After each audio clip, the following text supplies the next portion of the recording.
That's the thing, you see, because it... Lenny? Oh, Lenny! Lenny, where are you at? Lenny, where are you hiding now? Been looking all over for you, Lenny. Lenny! Lenny! Hey, Lenny!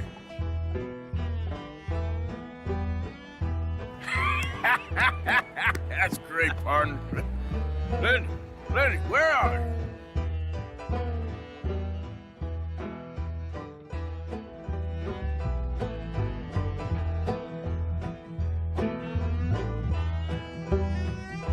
Damn it, Lenny, stop slumping off on me!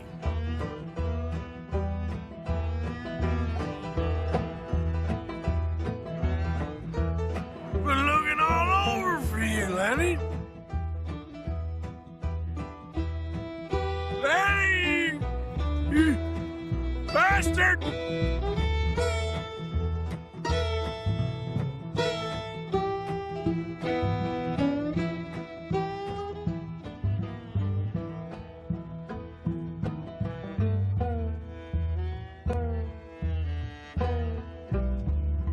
Life, liberty, and the pursuit of happiness!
You'll never take me alive!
Enough, I fix my fuck why'd I go? Tried it on, but it didn't fit me so. But I made a pair of shoes to walk. Even in defeat, hold my pride, never gonna talk. Better yet, my mouth is tight like James Bond. You thought you saw me, but next second I'm gone. I don't want a throne, I'm a freelancer. Do for Benjamins, but I'm not a gangster. Show me if you got it on, cause I fight not only verbally. All the time, and I ain't got a game that I play. I torture my life the way this drunk everywhere I lay my hands. I'm sick to the bone, to the top of the dome, to the tip of my toe. I call the shot, the front man calls the drop. Going nowhere if you wanna take my spot. Break down, right off the bat, I pop my armory, too smooth to see. I stay like me, like Muhammad Ali. Champion of champions will not defeat. Came up to beat the enemy at large, but tonight let us take a break back to kids and go-kart.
in a lab, cleaning my knives, ready for stabs. I never committed a crime I had to. Out of necessity, I done couple. I plead guilty to Lord in the chapel. Forgiveness given cause I don't look for trouble. Instead it finds me, and what I do is fight back. Never look back the past cause it hurts to think back. I pray to God cause I'm still paranoid today. Can't be back, now it's over. Survival order fit, it's time for me to take over. I was leading, yeah, but game's over. Mass destruction's now a slogan. Just won't do things in slow-mo. Fast life, fast money, color like promo. Breakdown, still got it going on. I am the next ruler of the python. Don't be scared of biting, I'm not a Tyson, ride on.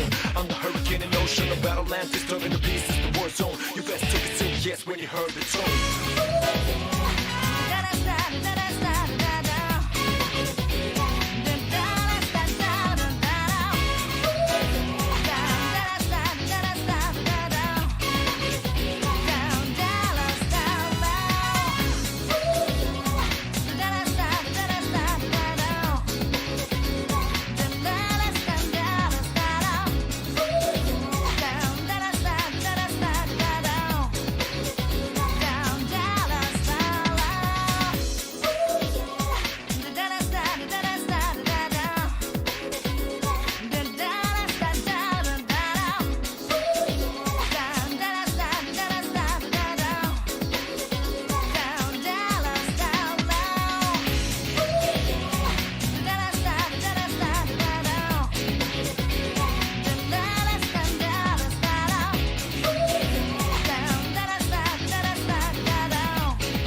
Replacement goes as placement. Big bucks payment, I'm dirty like a slave man. Began to lose patience to these complacent successes who assesses rules that assassinate us like me.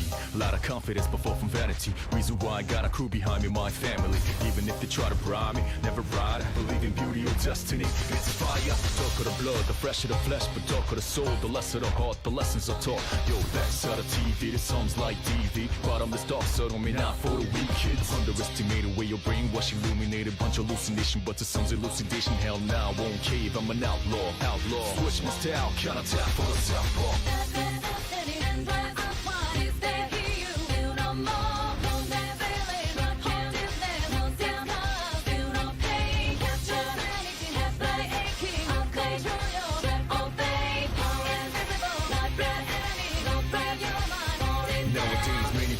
Information's better choose, recognize the source, of course, to get accused soon. Be careful who you choose to speak in back room. Jealousy running like sonic boom. It's messed up how anger and hate looms large in the dark, leaving scars to some, but who's fume? I got my third eye to see through the costumes, lies after lies. Little finger from Lotus Juice. His power is beyond dark, he's also intriguing. Lost ones drunk off a pool of money dreaming. Dancers to battling against these demons. Brave souls even screaming, oh please Jesus. Money makes the world go around, who the richest? Mother Teresa, but they never listen to me. Kept dressing with a fake cover and spit fire, burn these dreams, baby, baby, baby.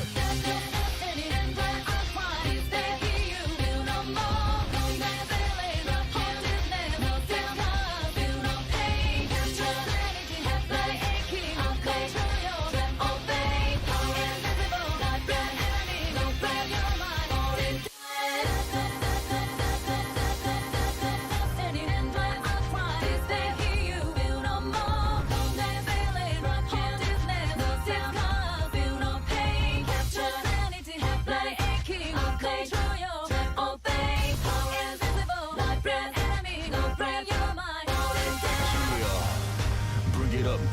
backside to everything, but we gonna bring it up. Even if I die, my words will live. Bring it up until my last breath, never ever gonna give it up. Ridiculousness. Suppose it's sick business, but we ain't gonna be fooled by these sickness. My brain is safe and sound with pure goodness. I guess comparably. So just throw your hands high in the air. In the air, so I can see how you're feeling. Put it up in the air. When I say yeah, we should say it back, say oh yeah. Yeah, I love it now. Let's change the world.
I hope you enjoyed the pre-show there. Couple songs. First, I started with some Red Dead Redemption, and of course, I had to bring back the Lenny soundboard. You never take me alive! Like, we didn't start a thing. Yes, you did. Well, I don't remember. That's the story of my life right there. And of course, played some Persona music, mostly from Persona 3 as well as Persona 4.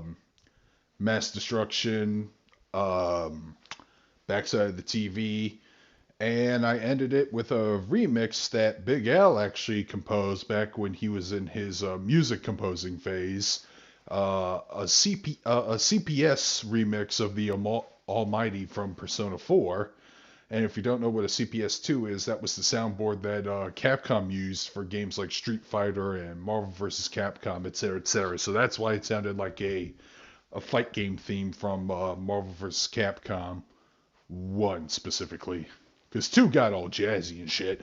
Anyways, I'm going to bring our co-hosts here, both of them. I'll give them time to unmute, but I am going to play this.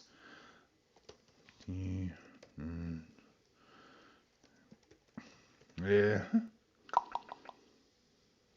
This is it.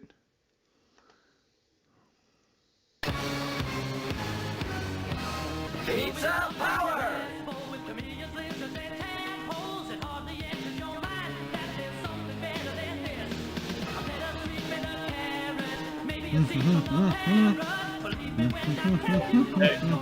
I'm kind of shocked about that because, Al, you composed a remix of the Almighty and you still haven't played Persona 4. Oh no, Al. Yeah, he disappeared. He probably accidentally pressed the wrong button. Yep, there you are. I was just dunking on you. Come back here, you coward. Whoops! I was dunking on you. You haven't played Persona 4, yet you did a good remix of the Almighty. I'm like, wait a minute, that sounds familiar. You composed that song. It's on your channel. Yeah, what shit is composed? Jesus, No, tap dancing, titty. Go back into making music. That was fun. My favorite thing you've ever composed was that, it was that thing for Guru Larry. What system was it meant to sound like? The Amiga or something? It was like a Sounds combination. like a Larry thing. It was a combination of like Sega and like Amiga, and yeah, he wanted me to make a version of his Yanks Can't Wink soundtrack, right? His theme song, yeah. Yeah, and he was like, and he was like, "Hello, you. Can you make me a song?" And he wanted me he wanted me to make a version of his theme song for games Yanks Can't Wink, and I'm thinking, and he wanted specifically to do like, of course he's a limey bastard, so he's like, I want you to make it sound like the Mega Drive. Mega Drive, that's what it was. I don't know. I can't do Larry's voice. I'm sorry. His voice is so fucking grovelly Brit English. It's like, hello, you. Welcome to Fact. I'm Guru Larry, and I welcome you. Oh, I can't do it either. Peter Mullen. The Liverpool governor. And the funniest thing about that is that Larry loved it, but almost everyone else was like, wow, this theme song sounds like shit. Yeah, because the Mega Drive sounded like shit. That's why the Genesis sounds so bad. Yeah. But in the right hands, it can do some magic. Oh yeah, just like in the right hands, you can like bust out shit on the automaton or whatever. Fucking Commodore 64. Yeah. All right, let's get into the original topic and why we titled this episode the way it is, because I actually want to talk extensively about. I really wanted to bring Al on this, to talk about this because I've been regurgitating his sentiments like all week on social media and getting in fights because I think he hit the nail on the head with it. But also, wrestling is actually interesting in all the good ways. Well, mostly good ways. I mean, some things happened. Mick Foley gave his opinion. and I guess WWE ain't too happy with him. AEW this week had at least 2 interesting segments that I love the shit out of. Dark Side Vince of the Ring, McMahon cut from WWE. Vince McMahon is all elite. Dark Side of the Ring is coming back this Thursday, and yes, they're gonna open with the plane ride from hell. Hell yeah! Finally, plane ride from hell yeah. That being said, AEW still, I don't want to repeat what he said, but yeah, they do have a long way to go because, dear God, there have been some stinkers, especially on Rampage. CM Punk's return was cool though. Yeah. Yeah, it was. No, Sorry, it's the best thing of AEW so far. I'm not going to deny that. Everything CM Punk has been solid. That fucking pop. I haven't heard a pop like that in years. Yeah, hey, he was building it up for a while. That makes sense. Well, after he beat Darby Allin, which I heard was a fantastic match, I need to watch it sometime. Apparently, the match is a homage to Bret Hart versus the 1-2-3 Kid. Yeah, it is. And I guess Bret Hart acknowledged it and basically was like, thanks for the nod. Yeah, Sean they were Waltman, the nicest member of the clique. Yeah, we were. They were repeating spots like down to the letter. So, And, this week Darby Allin is going to fight and this is Darby's words, not mine, a generic piece of shit Sean Spears, who's being managed by Tully Blanchard. And the thing that's interesting, is, wow, you got 2 WCW veterans as managers in this match. Because you know who Darby Allin is always being managed by. Mm-hmm. His bastard dad, Sting. Oh, I'm drinking the skunkiest beer right now. Oh, that's unfortunate. So it was actually really good previously. I was hanging out with a friend on Friday. She brought over she brought over like a wine bottle filled with cherry ale, and it was pretty good. But it was too damn sweet. We couldn't finish it, so I had to drink. I've been drinking like the entire bottle of it right now. All right, but anyways, before we move on to more wrestling, which I do want to talk extensively about. By the way, oh man. No, anyways. Dad-Bod of Thor. Apparently you have some grievances so hard that you actually needed to get up here and talk on this platform instead of your own. Okay. Oh, hey, I want you to make a rant on that too. Get it all out now. This will be your rough draft. Honestly, I was planning on it. Like, Good. I might actually record tomorrow, but like, yeah. So for those who aren't in the know, Will, can you pull up a picture of what Thor looks like? Way ahead of you. Excellent. So actually, a little preamble. Sony did have their announcements this week, so there's not really much else to talk about. Wolverine and Spider-Man 2 both announced. That's pretty cool. All right, I Carnage Rage asked earlier, because I love Insomniac's Spider-Man gameplay, writing, everything. I'm more excited for that. Wolverine, also very promising. There's a new Wolverine game? Yep. Yeah, it was a very light trailer. They're not showing much right now. Same with. Like, are we talking like Wolverine as in Hugh Jackman or like comic book Wolverine? Comic book Wolverine. Well, although you can't really tell. No, they're trying to start their own video game MCU. That being said, Yeah, Insomniac. Yep. Yeah, Insomniac, the fucking Avengers game, which was a dismal failure, but we're not going to talk about that. Oh god, we're gonna have like 2 weird video game MCUs, the good one and the Square Enix one. Well, let's hope that Wolverine falls in the former. But Insomniac's never made a bad game, so no. I think we're good. But what I was trying to say is I saw the Spider-Man 2 trailer, and of course, both the way the trailer implies, both Spider-Man and Spider-Black, or whatever his codename's going to be, Miles Morales. Let's call him Miles. Well, he can't call himself that in civilian-wise, but I don't know what the hell. Spider-Man 2? Are we going to do a Kamen Rider Well, no, thing? because remember, they don't exist in the same universe, so he's just called Spider-Man. They've never had to think about this before. I hope there's jokes about it.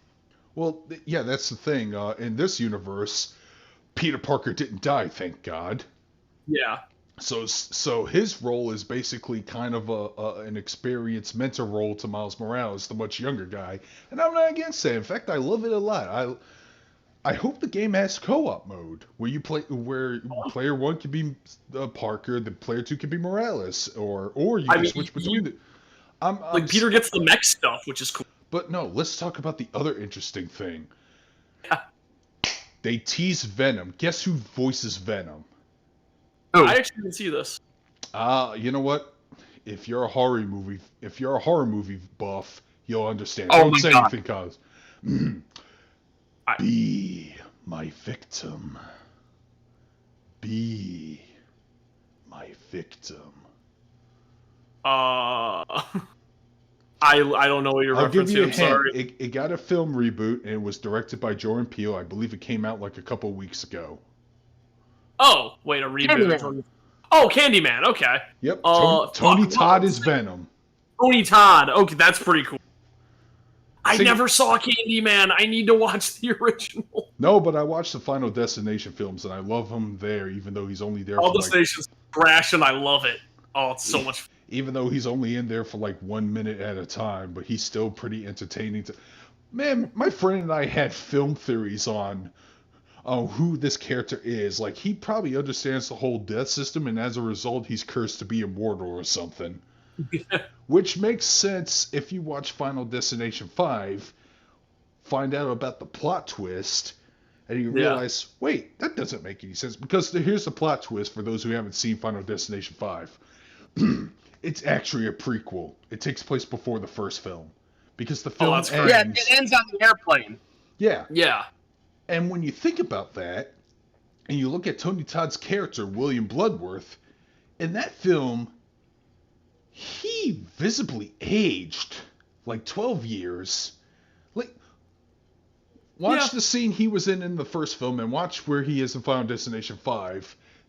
They didn't do shit to make him look consistent.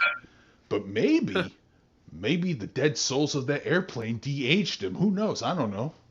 That'd be interesting if he's having his youth revitalized by all the people dying. Oh, no co-op?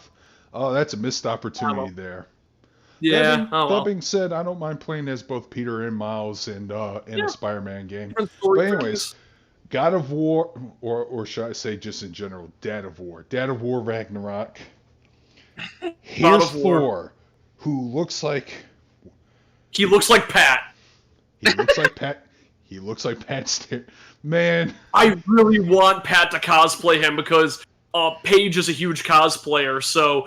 And Pat doesn't like going to conventions, but if she like gets a good costume for him and drags him to a con, I would love him to cosplay Thor. Okay. All right, I'm rubbing my hands together.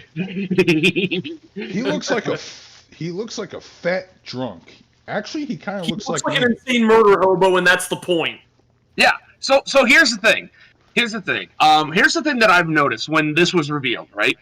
It wasn't like people's opinions were split down the middle. It was like people's opinions were split in like 4 distinct different ways. Yeah. All right, so, let's hear each of them. The first camp are the people who've watched too many fucking Marvel movies and think that Thor's supposed to be this like chiseled Adonis with glistening golden hair. But let me tell you something. The funniest thing is that Thor in Endgame, where he's a fat fuck with a shitty beard and unkempt hair, that's the closest he'll ever be to actual Norse mythology in the Marvel movies. Yes. There's the second there's a second camp, which is the camp that I'm in, which is finally a fat dude who isn't a clumsy oaf with a sandwich in his hand. Like, if anything, Thor is a sadist, or just doesn't give a shit about human life, because his characterization when he was talked about in God of War 1 is, you're talking to a ghost, and it's like, how'd you die? Oh, Thor came to my house, and me and my wife were honored to have a god at our table. He ate all of our food and drank everything we had for the month, and then he said he demanded more. We said you have no more, and he threw my wife through a wall. And then he murdered me with the hammer and ate his goats while I was dying. Hold on. That being said, I'm going to stop you right there because what I just pulled up is just promotional art. Yeah. That still won't change the fact that if you do play God of War Ragnarok and he's first introduced, you're probably gonna see him fucking with a giant ass mead leg or a big old frothy mug of beer when you first see him. I wouldn't be surprised. Because if Thor isn't shotgunning a gallon of meat in one hand and gnawing on a leg of deer in the other, I'm gonna be disappointed. There is a story. One of my favorite bits of Norse mythology is a story where Thor was challenged to drink a drinking horn at a party, and he's chugging this thing, and he can't get it down, and like the host of it is going like, haha, look at this wimp, can't chug down this horn. You learn later on the horn was tied to the ocean, and he drank so much seawater that the ocean levels dropped. jeez fucking Christ. And he was just so angry that he couldn't finish this thing that he thought was a drinking horn filled with regular beer that he drank even harder and almost fucked up the world. So where are camps 3 and 4? Camps 3 are people who are annoyed that they chose the Christian fan fiction version of Norse mythology to be represented. And I think Jason's in that camp. I'm very much in that position because I am big on Norse mythology, but Vikings didn't take a lot of time to write shit down. But the people who did write shit down were the Christian missionaries who came in, learned about Norse mythology from like the scribes and storytellers, and when they were writing it down, rewrote a lot of it to make the gods seem like bumbling oafs. It's actually the only time Thor's depicted as having red hair is in the Poetic Edda, which is written by Christians. And many of the stories, like Thor being forced to cross-dress at and passing himself off as Freya because Loki lost the bet to frost giants were created by the Edda. Now I love that story, but I understand the point that it was written. It was written to make people think the gods were lame, but it made them more relatable. Ironically enough. See, if you try to do that in modern day world, Thor would be considered trans. But anyways, that's where it gets kind of weird because a lot of people who talk about how progressive Norse mythology is reading the Poetic Edda and hearing about them applying negative traits to the gods, or at least traits the old ancient Christians thought were negative, but now we see as like, oh man, so relatable. # Thor silence brand. anyways, But like, okay, fourth camp, so which by the way, I just want to say I actually have something prepared for Camp 4 because Jason told me about this in chats. So anyways, okay, so before I go continue to Camp 4, I want to touch on with Jason's point about how people think like Norse mythology is so progressive. It kind of annoys me when people are like, oh my god, the Vikings were so progressive because they had like shield maidens and shit. I'm like, yeah, until they go into another village and rape all their women. Yeah. I remember you bringing it up years ago because there were people at conventions who wanted to cosplay as Tanya or the Confurer, and you brought up Vikings, which you said was okay to cosplay, and I said, well, those were the times, because here's the thing. If you try to address that situation to a convention committee of sensitive little bitches, they're not going to look at that and go, you have a good point. Okay, people are allowed to cosplay as the Confurer and the Saga of Tanya Evil. No, they're going to look at that and go, you have a good point. Let's ban Vikings. That's true, though. My favorite way that I've ever seen somebody get around a Nazi cosplay was there was someone at a, I think it was Anime Expo, cosplaying Schrodinger from Helsing, who is a Nazi cat boy. Oh, I know who he is very vividly. Wait, what? I know who he is. I've seen Helsing. Okay. Well, I was just explaining to anybody who doesn't know who Schrodinger is. But he wears a prominent swastika armband. The cosplayer didn't want to get rid of the armband, so he kept the armband in and put a 4Kids logo on it. I'm everywhere and nowhere. That's awesome. I wanted to cosplay Schrodinger too, because I love Schrodinger. He is adorable. But okay, so Camp 4... I always get a laugh when he gets his head blown off. Yeah. Yep. He deserves it, but yeah. Sorry, Camp 4. Especially when Integra was walking towards his ship, is like, hey there! Then Sir Integra just pulls out a piece and just blows his brains out. without even stopping, she just casually does it while still walking towards the Zeppelin. Helsing is cool. I recommend people watch it. I'm not gonna deny that Helsing is fucking cool. So Camp 4, which is what we're gonna be talking about today, are the body positivity idiots who think that Thor in this game is in any way comparable to a powerlifter or a bodybuilder. Or strongman, as they're categorized as. Or strongman, not bodybuilder. Positive. They sure hate fat people, it seems. But they can't just admit that he's fat. Yeah. No, I think I've become like a weird like crusader about this kind of stuff, because when Resident Evil Village came out, the second the Duke showed up, I'm like, oh my god, what a Chad! I love this guy. And he's a morbidly obese, fatty. Morbidly obese. He loves food, but it's not like a huge part of his personality. It's generally implied that he's never treated like a joke. Thor, I don't think it's going to be treated like a joke. I think it's just going to be a way to make him seem more intimidating when he looks badass! I think he looks great. Like, remember, Thor in Norse mythology, whenever he got extra hungry, his chariot was pulled by immortal goats that would resurrect every night from any bodily injury except broken bones. So if he got really hungry, he would just start eating his goats alive and leave them by his bonfire for the night so they'd resurrect in the morning. Yeah, here's the thing. In the past year or so, I did not hide the fact that I am a prominent chubby chaser. In fact, I was trying to figure out the name of this one particular wrestler, thanks to Son of Ifrit, of Piper Niven, and I thought, wow, she's like the hottest wrestler I've ever seen in a while. And yeah, she's a Piper's badass. Piper's great. Yeah. Hey, so somebody's fat. Fine, whatever. Like, you can't even call him a thick boy, which is what Thor is. He's a thick boy. He is not a power lifter or a strongman, which brings me to the other thing I have here. Wait. No, let me finish. That's what I said. Yeah. I have a picture of a power lifter or a strongman, and this person was billed as the world's strongest man. Exhibit B, former WWE superstar Mark Henry during the Attitude Era. Yeah. Right. And there's a delay on your guys' end, but you'll see it. Oh, okay. I thought you were going to bring up like the current world's strongest man, which everyone keeps comparing fucking Thor to.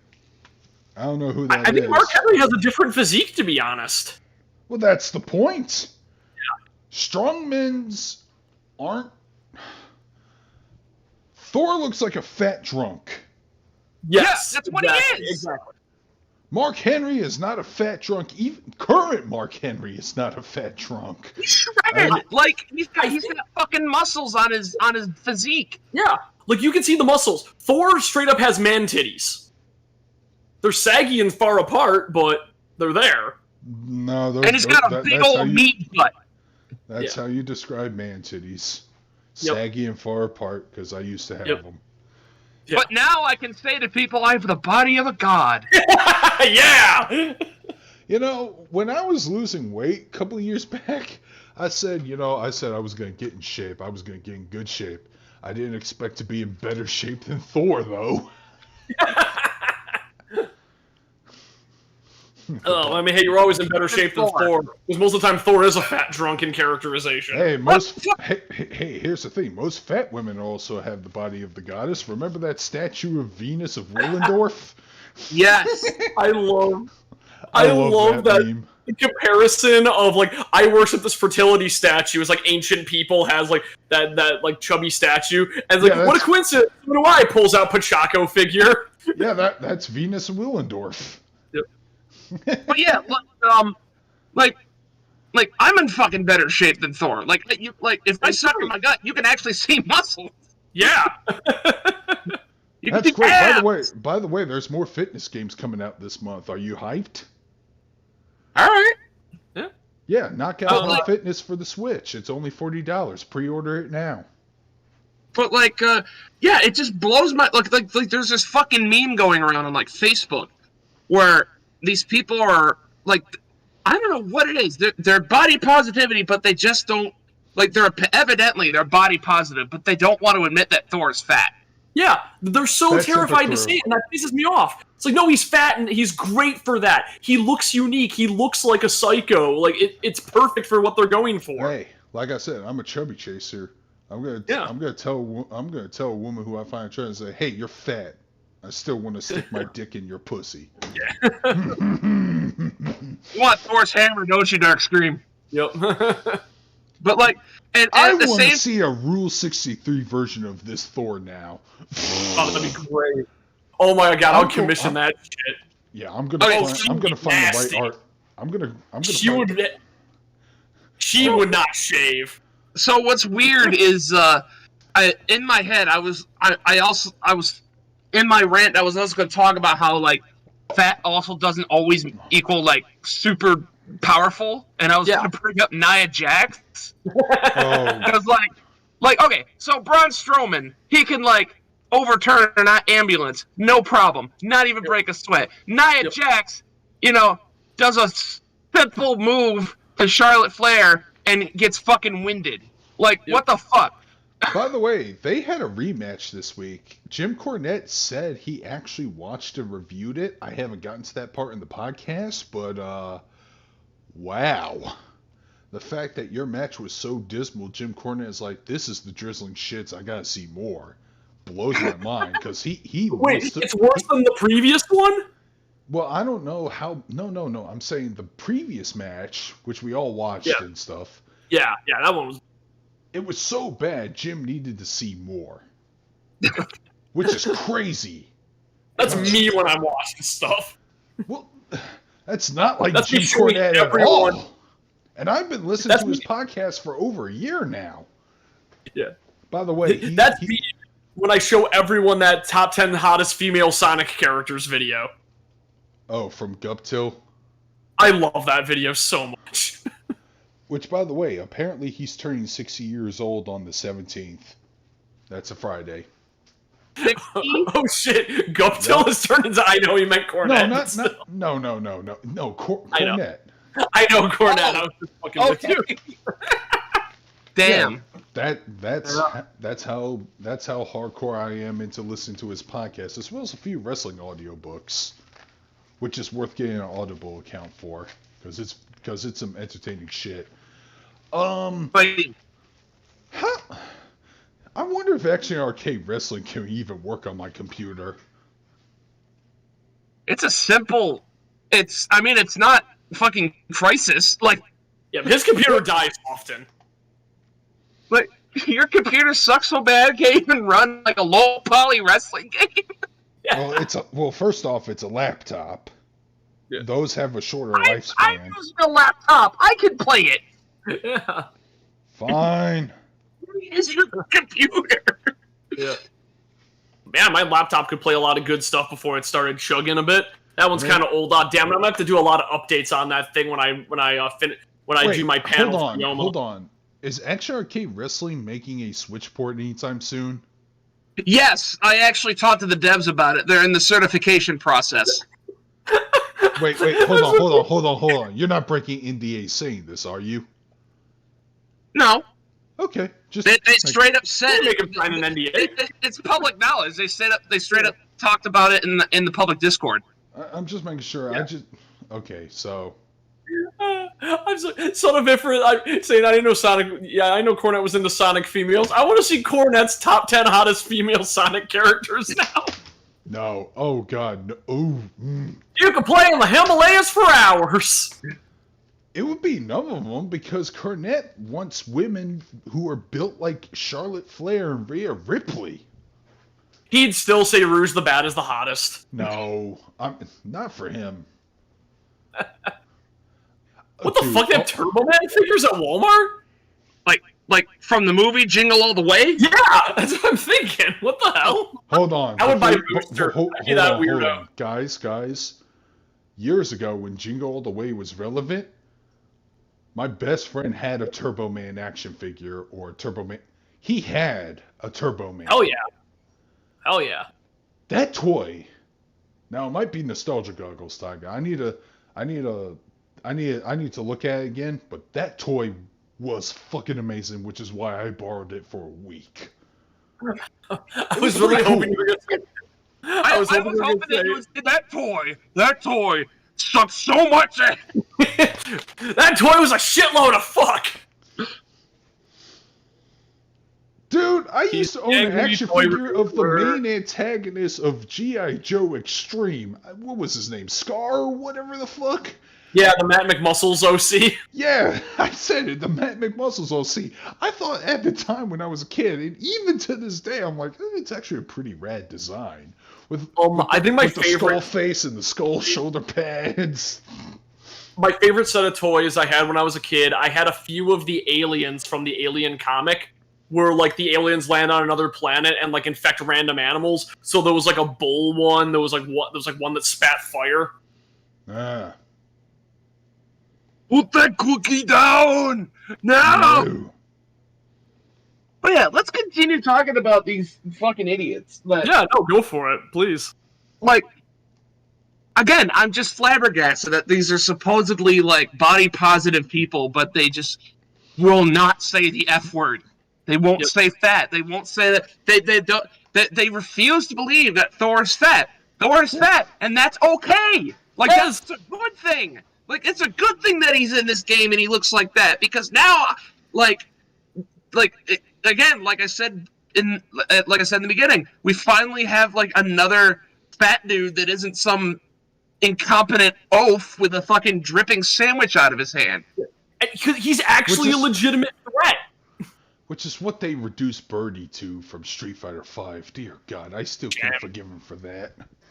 No, the thing I said on Twitter, I was like calling people out on this, and I was going like, Thor is not a power. Like, it's like his characterization is that he does nothing but fight, eat a month's worth of other people's food, drink an entire keg. Thor is not a power lifter. He's a chaotic murder hobo who happens to be fat, and that's great.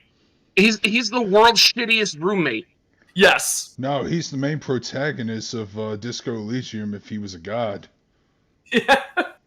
Oh like, God, Thor would be that asshole where you're just causing thunderclaps with his farts and just going, it's like, oh, I'm the god of thunder for a reason, laddie. Lenny! Like, now.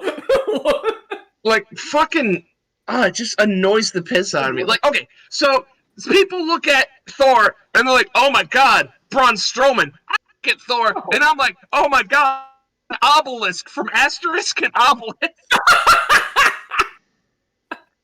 That fucking French cartoon. Yep. That thing like nobody knows about. I remember, like I said, I was talking to Al about this. Screw Attack reviewed that years ago, and they like hated the game based on it, and every fucking person in Europe wanted their heads. Just a national treasure like that. But like it just so they were like comparing that picture of Thor to like the world's strongest powerlifters that we have, right? And I'm like, they look nothing alike. Are you people fucking blind? Like, oh my God, he's literally a fucking power. No, he's fucking not. Like, no, like that's why I've been posting pictures of Pat. Like, okay, so there's a huge misconception, not just with powerlifters, but also with sumo wrestlers. Yes. That they're fat bastards, but that's not true. They have fat, but it's only like 30% of their body weight. The rest of it is layers and layers and layers of fucking shredded muscle. Yeah. Pat Oswalt said it great. They work out so hard that their stomach turns into a bicep. I mean, if you've seen E Honda in both Street Fighter 2, the anime movie, and Street Fighter 5, It's dead. yeah. And like, I'm trying to sign into Steam because I do want to pick up Action Arcade Wrestling and see if I can stream it. Just in case. Oh, by the way, in case people don't know, I worked on that game. Yeah. Yeah, that's kind of the point. I didn't watch your video. I want to see which wrestlers do you have, and I want to critique them. Okay, so Well, I have I have the zip file of all the wrestlers that I have, right?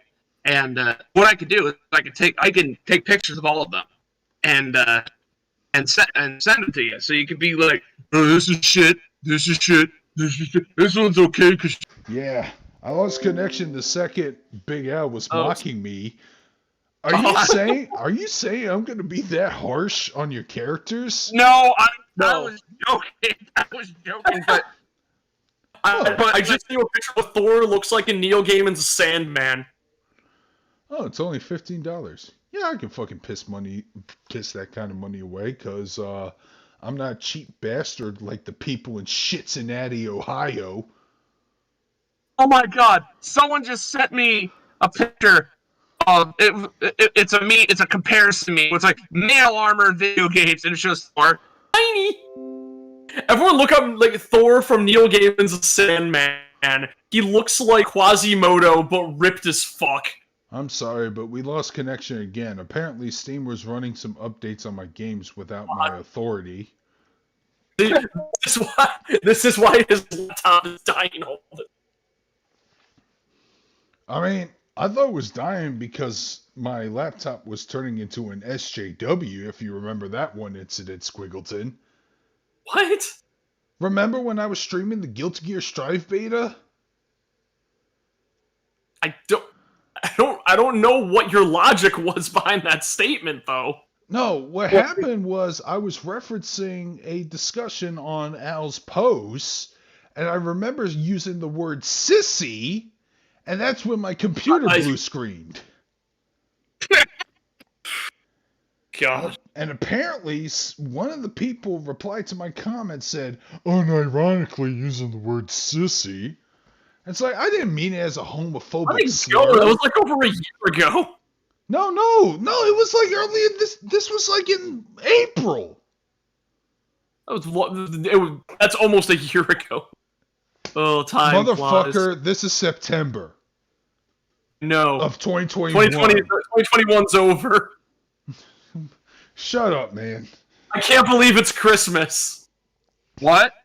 Happy New Year. The fuck are we talking about, guys? Okay, hang on. Flying.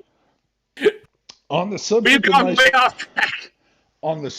of my shitty computer, it blue screened in the middle of a stream of the Guilty Gear Strive online beta. Okay. It blue screened when I was talking about a time when you were mentioning a rant about how if you watch the movie Aladdin on Disney Plus, there's a fucking trigger warning at the beginning, right? Yes. You remember what my comment was, right? Something about sissies, right? I said, as dumb and sissy of a move that it is, I'd rather them do that than take Aladdin off altogether. And somebody responded to me, wants to have a fucking throwdown with me, because apparently I used the term sissy. Which, I don't know about you guys, but whenever I call someone a sissy, I use it as a term of cowardice. It's never used as a homophobic slur. Anybody can be a sissy. You can be a sissy if you're too scared to enter that haunted house. You can be a sissy if you don't want to eat that ghost pepper. I never want to eat the ghost pepper. I'm the biggest sissy when it comes to that.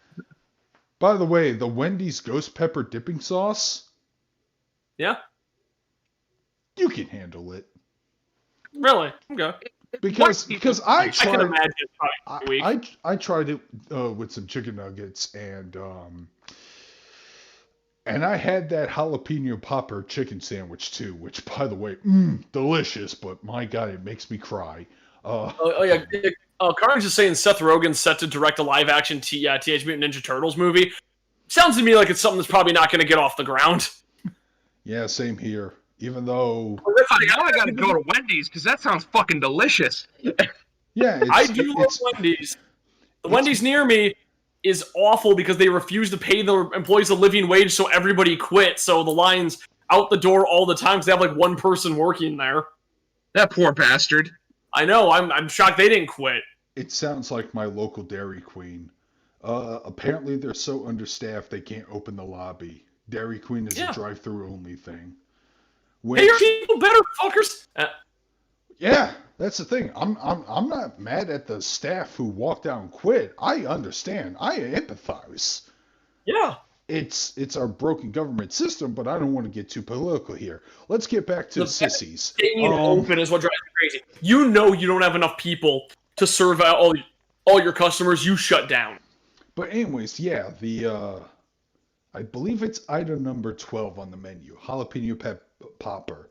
It's a chicken sandwich with sliced jalapenos,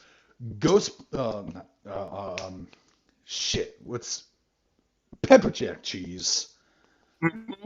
I forgot what the rest is. I was just sold on chicken sandwich with jalapenos, and I'm not a spicy food lover.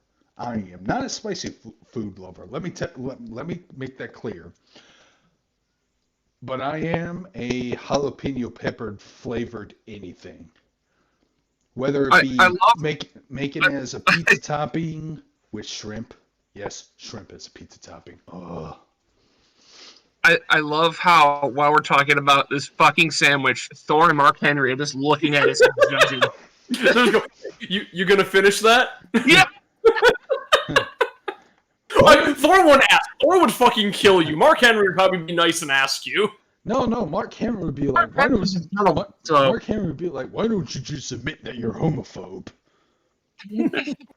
I'm not homophobe. I mean, Jesus. What's up? I went to acting for the camera class, and I had to play as a homosexual lover at one point. I forgot the name of the play, but I put a lot of makeup on that day. I looked pretty damn gay, let me tell you. Your audio is fucking up, by the way. Oh, is it? Yeah, Al, is it bad on your end too? Yeah, not only is it cracking, it sounded like he de-aged 10 years. Yeah, he sounded like he got younger. Oh no.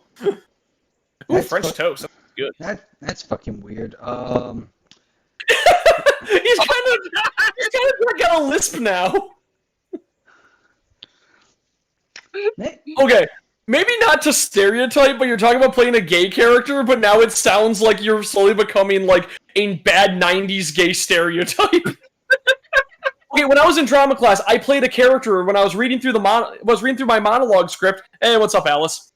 When I was reading through my monologue script, I'm like, I think this guy might be gay. I think I want to play that up, but I don't want to make it obvious. So I was kind of like a little bit subtle about it. Like I had a bit of a sing-songy voice, but it wasn't like obvious or anything. Okay, how do I sound now? Even worse. Is that reflected in the stream? Oh wow! What the? So.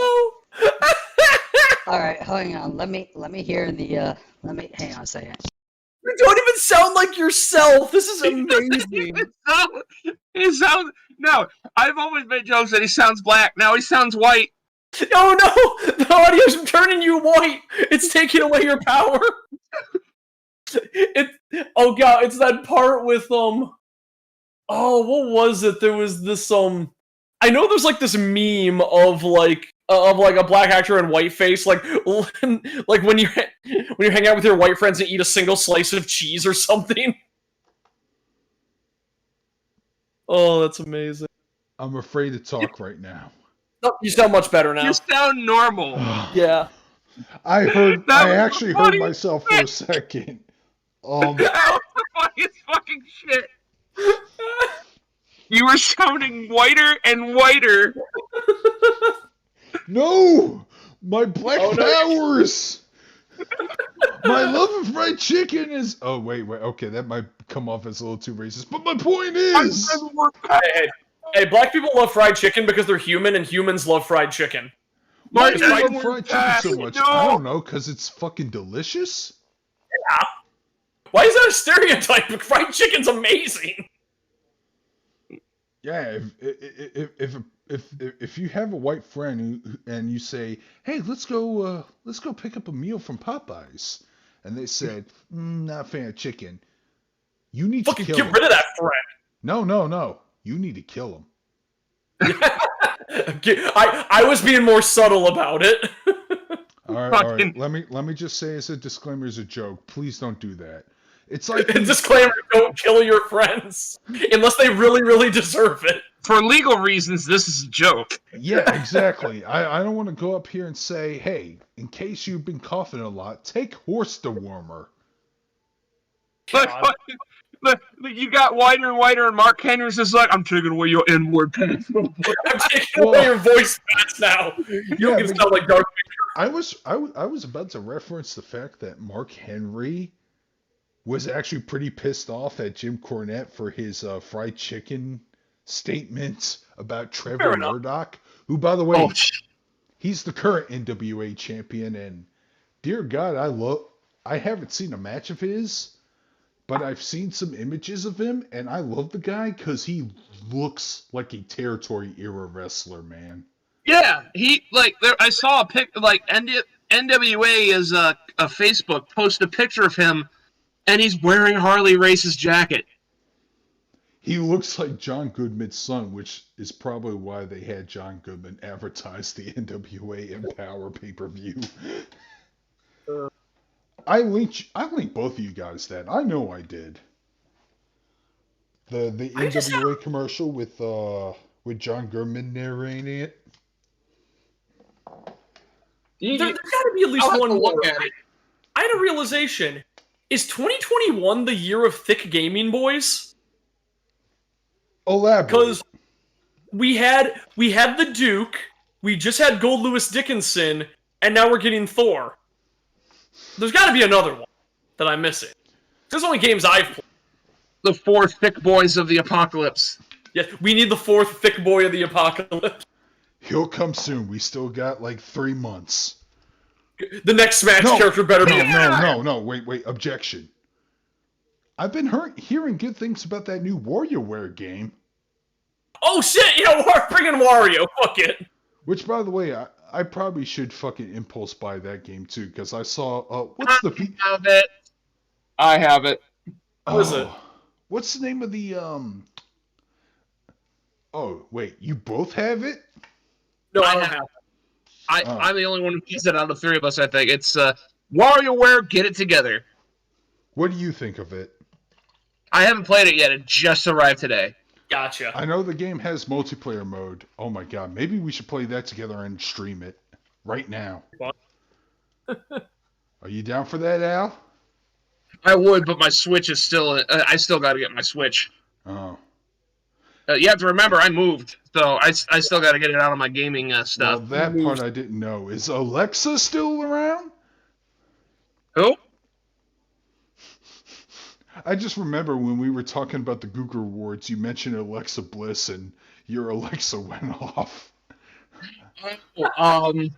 She's not in my room anymore, that's for sure. Which Jim Cornette calls an eavesdropping hockey puck. You guys lost the dream. Anyways, let's talk about wrestling.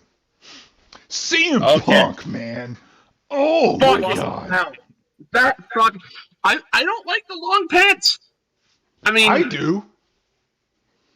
I don't know, I think they're too plain. I don't know. Maybe I'm weird. Yeah, maybe you just prefer them in their undies. Yeah. Maybe. Every wrestler must be in briefs. But yeah, the pop when CM Punk came back to wrestling, that was the biggest pop I've ever heard in my life. And it never stopped. I mean, when he cut that promo, and then when he sat down Indian style, everyone got super excited because, hey, 10 years ago, remember that time he was like, I'm just going to tell you what I really think about wrestling, about the shithole company. People are saying that was a work. I don't know. Yeah, that was the thing. When I heard that, okay, when I first saw that infamous pipe bomb promo, my friend showed it to me, and I saw it. I was loving it. I was getting into it. And then after the promo was done, my friend was like, "Now here's the weird thing: CM Punk's Twitter account and all his other social media accounts were closed. They were gaslighted. So it added more to the believability. Now it might have been a work, but it's a work that's still believable, kind of like You work MJF's yourself into promo. a shoot. The Yeah, best thing you can do. Like I said, just like MJF, which, boy, I want to talk about that. I linked both of you guys that video. I know I did. Did you guys see him? See it? Which one was that again? Maxwell Jacob Freeman, after he lost to Jericho, he decided to cut a promo about Cincinnati and why it sucks. And Oh, I pissed off. didn't see that yet. Oh, okay. Can you mute yourself and at least watch it for a little bit? Yeah, I got it up right now. I'll mute myself right now. Cue it up. You're gonna love it. It's a great promo. I mean, I was a fan of that post that Justin Wang made. That was a reply to Joe Rogan and Joe Biden are gonna have to fist fight to decide who gets to become the only Joe left. And then Justin Wang posted Samoa Joe. Samoa Joe is the best Joe. Samoa Joe's the Supreme Joe. Supreme Joe.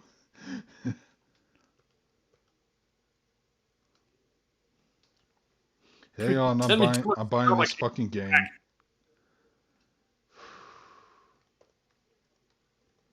It's an 8-minute promo. I don't want to watch this on stream. Well, you probably can't, but like I said, it's really. We'll wait for Al. We can still talk about other things. How's Calliope holding up? Yeah, I was actually gonna bring that up. She got her lamp off. She got fixed last week, and she had to wear a lamp for a week. She hated that. She hated the cone. She was running around all night on and I was planning to go to the Ren Fair last Saturday, and she was running around so much that I couldn't fall asleep until like 6 a.m. and slept through all my alarms. And then this Thursday, I got her lamp off, and I had to take her to the vet a while ago because she had stomach blockage from eating something. I don't know what that thing was. I think it might have been a hair tie. And because I did lose one hair tie like ever, and I might have, but then I took the cone off and it was held on with a bow. The second I took the cone off and put it on the ground, she tried to eat the bow. So she learned nothing from her hospitalization. Fucking idiot cat. I love her. She's on my lap right now. It's kind of funny because you posted that one video where you're putting her into what something is called a McDonald's Happy Meal box. Yeah, I think we talked about this last week. But yeah, that was when she was that was the day after she had her stomach her stomach issue resolved. They said, "Oh, we got to do her blood work." And I brought her in that. It was just a cardboard carrying case. It was like a free one I got at the vet one time, and I've just been using it. I've had for like a. And then she didn't have any energy when she was sick, so she was fine in there. She was laying down, meowing a little bit. I would take her out and calm her down every once in a while. Now, when she was feeling better, and I had to take her back for blood work the next day, she chewed a hole through the side of it and burst out like the Kool-Aid Man. Yeah, I saw that. By the way, Ifrit told me that Murdoch is in fact a student of Harley Race. Good, because I heard Kenny Omega was a dropout of Harley Race. Oh. Yeah, I'm sorry. The more I see of Kenny Omega, the more I want Bryan Danielson to actually steal the belt from him. I can't get used to calling him Bryan Danielson. Yeah, that's the funny thing. If Tony Khan was that much of a mark, he would probably call him Daniel Bryan Danielson. That's way better. I like that name. Yeah, kind of like how Christian refers to himself as Christian Cage in promotions outside of WWE. I love that the James Hellwig legally changed his name to the Warrior so they couldn't trademark it. Yeah, that's what Ryan Allen, whatever his name, changed his name to Ryback, but nobody cares about Ryback. Yeah. Even though he's kind of he wasn't a great guy and was bad. Yeah, and would hurt people in the ring a lot. Yup. That was a Chad move. Changing your name to the Warrior. Yeah, that is true. But also, CM Punk, Jesus, he really hated Ryback. Yeah. I don't know. Ryback just exists. I don't really know. Fuck Action Arcade I've seen him Wrestling. so many times. I've seen so many of his matches, and I remember nothing. I was gonna say, fuck Action Arcade Wrestling. Let's play Honey Pop 2. I'm expecting Al to come back and start fighting you. All right, we still got time. I'm pretty sure Al is still intensely.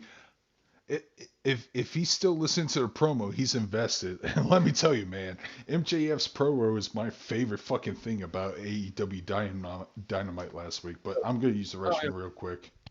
One of the things I'll talk to the chat about this. So I was supposed to actually finish Travis Strikes Back this week, so I could finally play No More Heroes 3, which I'm excited for. Even if I've heard mixed things, I've heard fun things about. I've heard I've heard a lot of mixed things, honestly. I have one friend who's saying it wasn't that good, but then again, she didn't play it. I have other people going oh, the game has issues, but it's still fantastic because it's No More Heroes. So I was gonna finish Travis Strikes Again, so I could understand some of the story beats in 3. Instead, I got addicted to Pixelmon. Pixelmon is a really bizarrely in-depth Minecraft mod that puts in every single Pokemon and gives you Pokemon mechanics, but it builds them all around Minecraft. So they replace all the mobs with Pokemon. They put in the actual battle system. All the attacks act like they do in game, and you can use berries and metal to craft Pokeballs, as well as buy them from shops and battle trainers. There's random trainers throughout the world, and they have pre-built towns that have gyms in them. So I'm playing with 4 friends right now, and we're just traveling around the world, leveling up at the gyms and discovering towns for each other. And we're sharing them and having a great time, but that is eating up all my time. And when you die in that game, it hits you pretty rough because you have to spend a lot to craft a lot of materials. Also, I don't carry my badges with me because if I died in lava or something and lost my badges, I would have to re-earn them all, and I don't even know if that's possible because I don't think I can refight Jim. But I'm having a great That sounds cool and all. I just wish it was Digimon instead. I know, but hey, Pokemon has a better framework for something like that. Digimon has waifus you want to fuck. So's Pokemon. Angelwoman is way cooler. Nah, Salazzle. Yeah, but she's a filthy gym leader. My team is a Venusaur, a Salazzle, a Golisopod. I haven't evolved my Doublade yet. I've been meaning to do that because Doublade is godly, and I'm trying to get a Noivern. The Noivern takes, but that game is fun. It's just the grinding is kind of rough. Oh, and a Gyarados. Swap in a Gyarados. Gyarados rules. One of the best Gen 1 Pokemon. Mm-hmm. I recommend if you have a server with friends, everyone should download the Pixelmon mod. It is so much fun to play with friends. You can also just mine experience off of each other by repeatedly challenging each other to battles and throwing the matches until you level up. Anyways, I am going to watch NWA. Yeah, I know. Fuck you.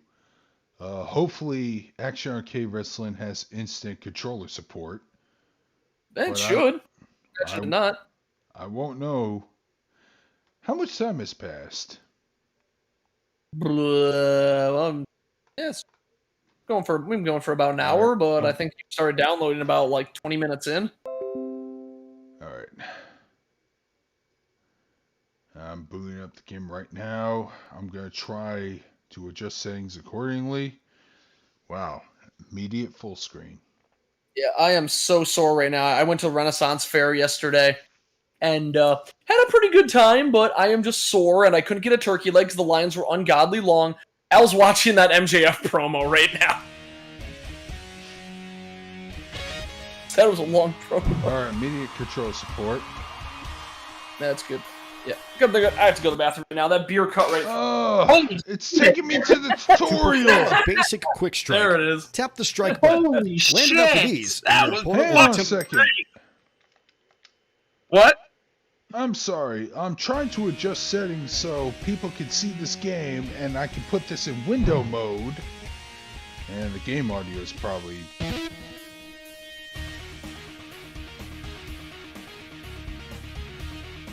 That was probably the best promo I've seen in years. Thank you, man. Fucking Anyways. methany. Poor person. Wow. Wait, how the fuck do I... Okay, PC input settings. Windowed.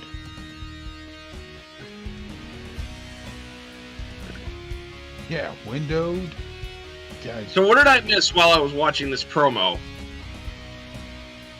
We were talking about Jason's cat. Mm-hmm. Trying to... I think after the stream, I might play more Pixelmon. Hang on a second, I'm trying to... 60 frames per second, resolution scale.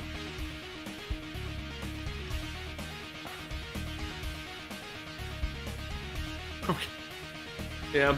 Okay, I did auto detect. Okay. Al, what do you think? What has better waifus, Digimon or Pokemon? Well, we're all I'm a- underrated, so I'm gonna have to pass on In that terms question. of Pokemon, gym leaders and Digimon tamers don't count. So no, Kazimon, it can't be selected, even though it's literally a Digimon in lingerie. If you're doing that, Cynthia is like God. Oh no, that God, what is her name? Angel Woman? No, there's a super tall trainer in That being in Pokemon. said, look where Big Al automatically went to, which proves my point about Angel Woman. Jason, were you thinking about Sabrina, the psychic one? No, Alessa, who Okay. in like every game is like a foot taller than everyone else. Yeah, she is an electric. She's an electric trainer. Yeah, Alessa's 6'1". Jesus. No, like it's ridiculous when she stands next to other trainers because they have that HoloLive problem where the average character is like average Japanese height, so they're like super short. Like, yeah, keep in mind the average height in HoloLive is like 5'1", and then you get like somebody like Coco who's 5'10", and looks like a giant. Yeah, Alessa has that going on in Pokemon games. Honka donka badonkas. Hunka dunka badunka! Ooh, I can't wait till whatever else. Yeah, to see whatever else Two Snacks animates. Keep in I'm mind, sad he's probably abandoned Two Best play, but it's for the best if he's getting this much of a fan base, and getting this much like widespread Coco's appeal. still around. She's still case on. I watched her makeup stream. Makeup is witchcraft. What the hell is that? Sorry about that. Oh, So, no, that's speak- not what I want. Fuck. Coco's actress. I had a weird moment where I was feeling really insecure about my accomplishments. And because it's saying like, oh, hey guys, it's my 23rd birthday. And I'm like, what the fuck? And then apparently that's been a running gag. And it's been her 23rd birthday for like 5 years.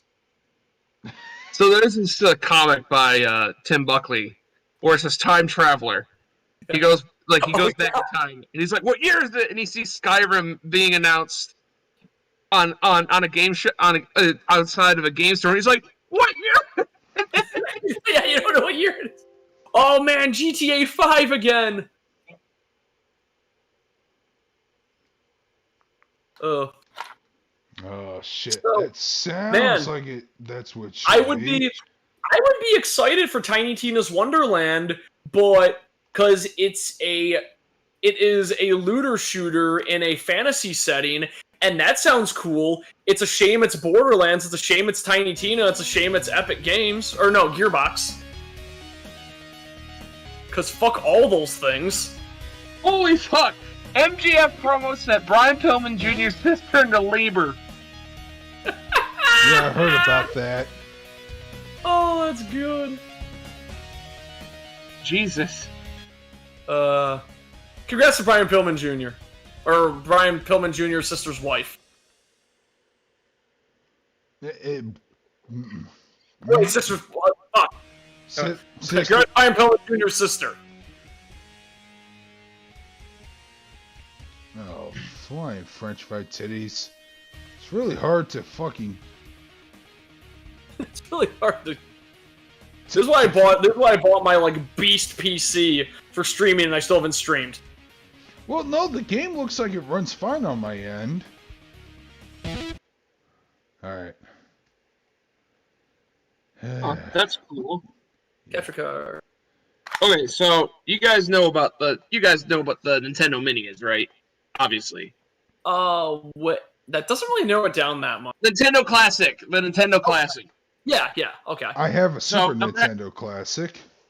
So evidently, according to Sugoi Mart, the Japanese import website, they released a Famicom Mini that is Shonen Jump themed. Ew. So it has all the old Dragon Ball and Kinnikuman games on it. That's awesome. Yeah, but I can't fucking play any of them because they're Japanese. So Goku confirmed for Smash is what you're saying. Yes. That's the thing. I've been thinking about that a lot, and it's it's more than just the final character this season. It is the final character for Smash Ultimate, and probably the final character Sakurai is gonna pick. I don't know if any existing character could possibly live up to that expectation. Okay, I think I got it. I think there's not going to ever have a character. They're just going to keep going. It's not ready, guys. It'll be done when it's ready. It'll be done when it'll be Duke Nukem. And it'll come out 8 years too late. It'll be Duck There we forever. go. Yeah. That's how you do it. All right. Now, I didn't watch the entirety of your video where you were advertising the fact that you were a part of the AAW creative team. Yep, I designed So, as a result, we're going to go through some of your creations in the next match. Tell us all about them, dude. All right, let's see. Okay, so right now, I can't remember the name of that Fulgore knockoff, but that's not mine, but he is fighting Major Malice. Let's see, match length, arcade, arena. Let's go retro. Weapons thrown in, no. This is a gaming commentary track now, because we're listening to the creator talk about how they worked on the game now. I didn't do any of the technical shit. We're listening to the character designer talk about that. I have an art book. Hey, what up, Triangel? I have an art book of the Shin Megami Tensei Devil Survivor characters, and the artist talking about all the designs, and it's kind of hilarious how he's mentioning. Right. So I had to make this character busty, but I had to find a way for her clothes to make sense. This character I had to give small tits. It's he talks about every female character's bust size and the decision that went into making their... All right. The first selection is Ben Atif, who looks like an MMA fighter. Is that of your creation? No, but Biohazard is. Biohazard. Yeah. Okay, so you didn't see the video. I actually talk about Biohazard's origins in the video, so I'll talk about. Oh my god. Okay, Bruce Pritchard, enlighten me.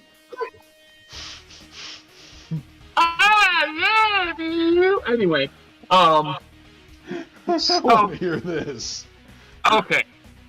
So, do you remember the game WWF Attitude? Yeah. Do you remember how it had a create a wrestler feature? Yep. Yep. You also can create Turok in that game. Did you also remember that in WWF Attitude, not only can you pick voices from the wrestlers already in the game, but they had like a special selection of original character voices? I don't remember that part, but I'll believe you. Yeah, One of them- that continues to be a thing in future WWF/E games. So, one of them was a character called Biohazard. And I'm thinking for this guy, you know, he sounds like that. In the game, he sounds like a fat fuck. So I'm like, all right, let's see what we can build around his voice. And they had, like, wrestling suits that had, like, the fucking Fallout symbol and shit on them, and a mask with the Fallout symbol. So I'm like, you know what I'm going to do? I'm going to make him a big fat guy. And he's going to be called Biohazard because he burps and farts in the ring. Keep in mind, I was in my teenage years when I made this character. I was a teenager, so I'm like, this is the best fucking thing I've ever done. I'm Height of comedy. Like this dude's cool as shit. He's a fat dude that farts on everybody. And this is the 4th thick boy of the year. Yes, you did it, Al. But here's the thing about Biohazard. So, I modeled his moveset after Vader. You know, so he's got like power bombs and shit. His finisher is the big splash. Yeah, Good. It's definitely. I could see his look being very Vader inspired, physique wise. You're telling me this guy didn't actually exist? Because I could close my eyes and see like a WCW guy that existed for like a week be in this. And I'll admit this much. Right after Roadblock. I would pick him over Adam Bomb. I love Adam Bomb. If you remember Adam Bomb. Adam Bomb's one of my boys. So in the game, in AEW, when I was creating this character, you know, based off a throwaway character that I made years ago, the creator was like, you know, I just made the dude in the comments. He's like, dude, he was like, get creative, you know, do whatever you want with him. So I gave him glowing eyes and radioactive hands, and he does the poison mist. It's great. It's all right. It's fitting with the theme. Yeah. Yeah, Warhead would have probably been a better name, but the Biohazard. Okay, fine. The way you sold it on me. Now I feel like Bruce Pritchard. All right, next character, Blue Serpent. Is that your guy? No, Blue Serpent is a character from another one of the dev teams, who is another character creator for the forums. His name is Forsaken. I'm not going to say much, but I'm going to say he must have been a big Ultimo Dragon fan. Yes. There was 3 main character designers, including you, correct? Yes. The other character designer, he goes by the moniker of Forsaken, Yeah. and he actually has his personal character in this game, Forsaken. We'll get to it. Everything is alphabetized. Which makes me wonder if I should have put myself in the game, if he's putting himself in the game. BigAl, I mean, you have some notoriety. You should have put yourself in the game. Yeah. Like special guest, Z-list YouTuber BigAl. and then you'd get sued because you would be wearing the Lupin jacket or something. Well, no, if he was a manager. If he was in the ring, he would dress similar to John Cena, except he would wear a jean vest and an orange shirt, just like his Big Al Chiro. buries the Naruto fan base reigns. Yes. God. Okay. All right, So Catastrophe. that is not mine. All Okay. right. Do you have anything to say about this guy? Because this guy looks kind of funny with the headphones. I like his look. He kind of reminds me of Jet Set Radio. Yeah. Yeah, I could see that. I could see him skating and then following up with the DDT. Charlene. Oh my God, is that a dab? Is that a tip of a dab? Yes, that is one of the dab. That is actually listed as dab. All right. And it's not mine. I believe that is actually. I'm assuming that's not yours. Yeah, that's How one of how the hell's the dabbing character not yours? Alright, anyways, next character who looks like a fucking villain from He-Man, Scales. No, that one I believe is Forsaken's. Oh, alphabetical's really. And I don't know if you unlocked any of the secret characters yet, but there's more. I just bought this game. I just bought this. I don't even know how it plays yet. We're gonna play this game. Don't worry. We're gonna do it before this stream is over. So I do remember when you made me into Jakara, and that was my favorite look ever. Me in the BigAl outfit, and then the alt of me in the kilt. So the way you unlock characters, not mine. All right, hang on. How do you unlock characters in this game? Through exhibition, you build up experience points, and the higher level, and the more levels you go up, the more shit you unlock. Okay. So each time you get up a level, you unlock something. Whether it be an accessory for your creative belt or a character. All right. Is Dexter Parker just the Godfather? Hold on. I will praise the developers for actually adding unlockables, because that was my favorite thing about Smash Bros. Ultimate. The entire roster wasn't unlocked from the start. You actually had to earn it. I was like, yeah, that's how it should be. Yeah. Anyways, oh man, Streamer sure hated that. He does look like a discount Godfather, does he not? Dexter or Slick. I think the guy was going for a Slick aspect. Wait, is that talking a pimp named Slickback or some? Or no. There was a manager in the WWF named Slick. He dressed like a pimp, but like a classic. What was this? When did Slick show up in the WWF? I want to say late '80s, early '90s. He managed the King the African Dream.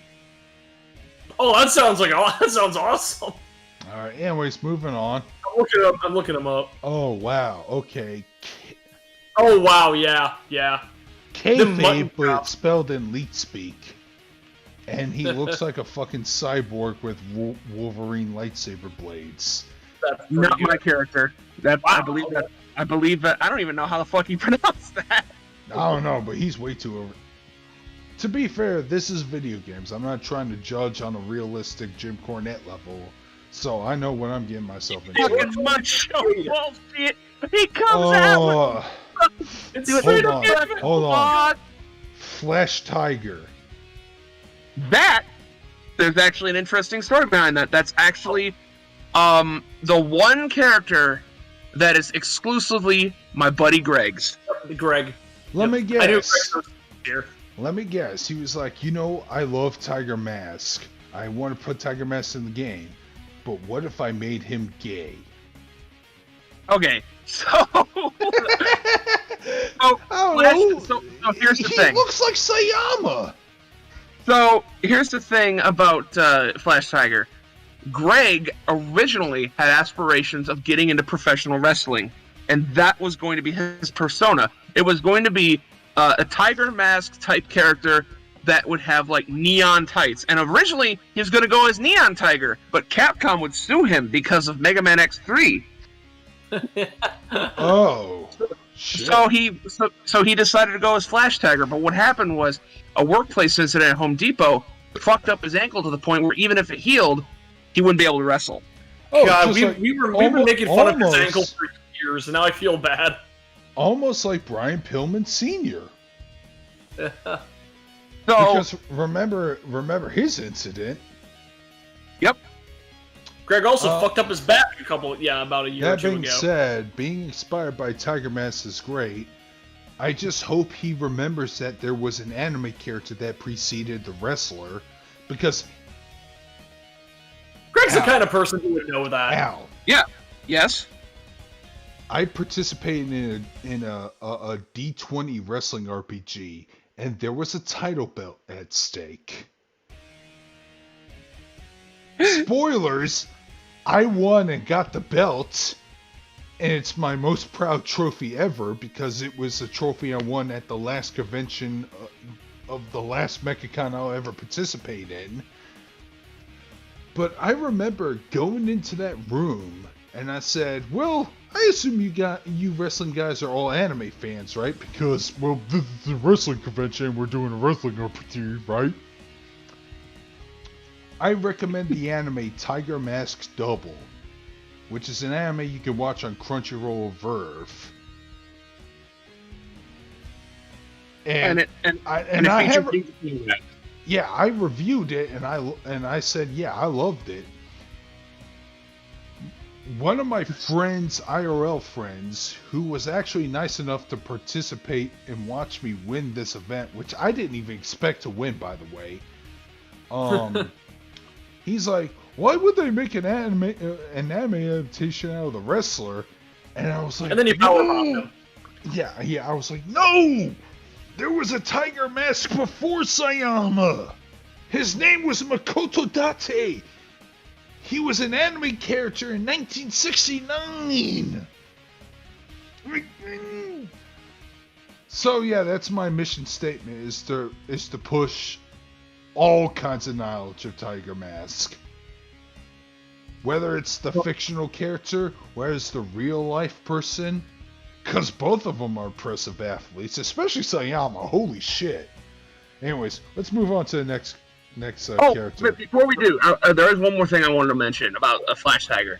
So, before I started character designing, Greg would help me with like making creations based off of actual wrestlers, because he is the biggest fucking wrestling mark, and he would always give me like reference pics and shit. So when they gave me the opportunity to create an original wrestler, or an original a roster, I went to Greg and I said, Greg, you've helped me and he also like helped me come up with design elements for this roster. I said, Greg, you've helped me so much, and you've been just as big a part of this as I am. How would you like your persona in the game? Damn. And Greg's he was like, dude, you don't have to do this. And I'm like, I do. You can do it anyway. I'm gonna fucking do it anyway. And he was like, dude, I'd be so honored. So Greg's name is in there along with mine. Yep. Alright, let's see. Alright, there's Forsaken. Oh, isn't Forsaken the guy you were talking about earlier? Is this his OC? Yep, that's his personal character. He looks like a mix between Raven and La Parka. Yeah, he does. He kind of like. I like this design. I like it a lot. Yeah, it's a pretty cool design. Yeah. 5 stars, as fucking Meltzemark would say. Oh my god. Jacques Hammer. Ooh. That's mine, baby. A Canadian strongman. Is that what you were going for? Exactly. So Jacques Hammer. Do you like the name pun? Jacques Hammer. Jack Hammer. Oh, okay. So his nickname is the Manitoban Mauler. Man, Lance Storm would be so proud right now. So, well, you're gonna love this. He has a sharpshooter finisher, because if he's Canadian, he is legally obligated to include a sharpshooter as his finisher. Yeah. So he trained in the dungeon, the Heart Dungeon. But his other finisher. What's his other finisher? It better not be the Canadian Destroyer. No, that's for another character. Like I said, his jab is a Canadian Destroyer. His finisher's a test of strength. So Jacques Hammer, his backstory is that he's a former Canadian strongman, also worked as a lumberjack, and now he's a wrestler. So his other finisher is the Manitoba Bomb. You know, Manitoba? It's the Manitoba Bomb, and it's the Razor's Edge. Yeah, I'm behind this guy. I am fully behind this guy. Originally created him in Fire Pro Wrestling Returns. Nice. Okay, next one. Hot J Tubbs. Oh, wow. Not mine. That is Forsaken's. Good name. Alright, anyways, moving on. Crimson Claw. Wow. That's mine.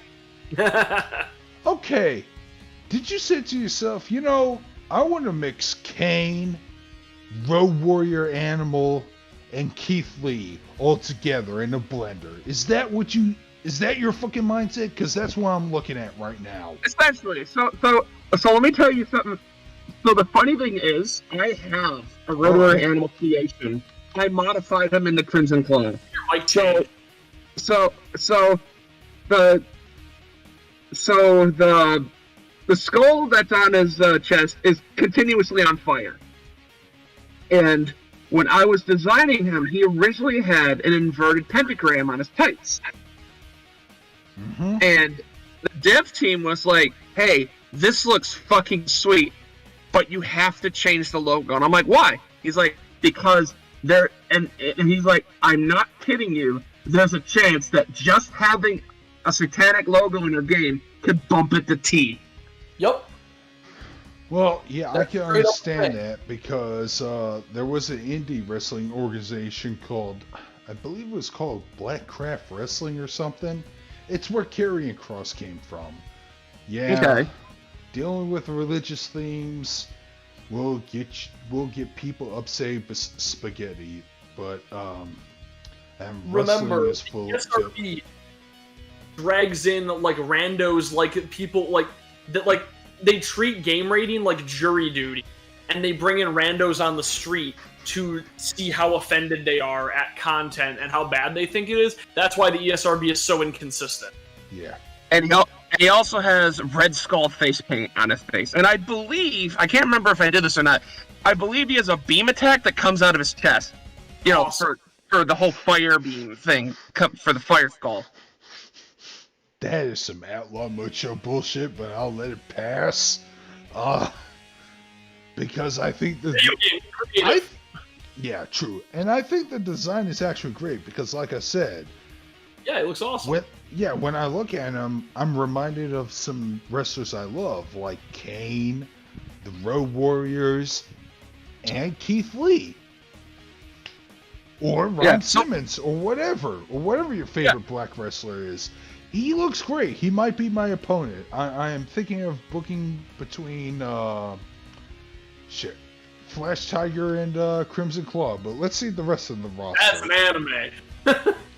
Live Wire. I came up with that name. That's the only contribution I've made to this game. That's fine. So basically, I named Naomi. that character. So I wanted to have a character that abused the glow system, and that's Livewire. Her she's basically my tribute to Naomi. You know, feel the glow. And she shoots neon lightning out of her fingers because why the fuck not? Yeah. Unlimited power! Alright, next one. Major Malice. That's me! That's mine.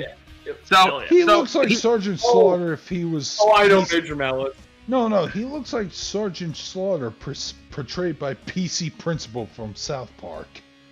that I actually make that joke in my actual video about it. But yeah, so my thinking is I wanted to have when I'm making my roster, I wanted to have at least a couple wrestlers based off of tropes in wrestling, right? Yeah. And this one is the uber patriotic man. You know, he's a guy with a military background. He fucking loves America, and his finisher's called Red, White, and Bruised. It's Guile, and he's got his hair products. Red, Ryan Bruce. That is a good fucking name for a finisher. So it's basically he lifts him up in like a Canadian backbreaker, like the Dominator, but then he flips him around and does a DDT. Oh, that's cool. Red, White, and Bruised. Right. Rockin' Ronnie. Is that yours too?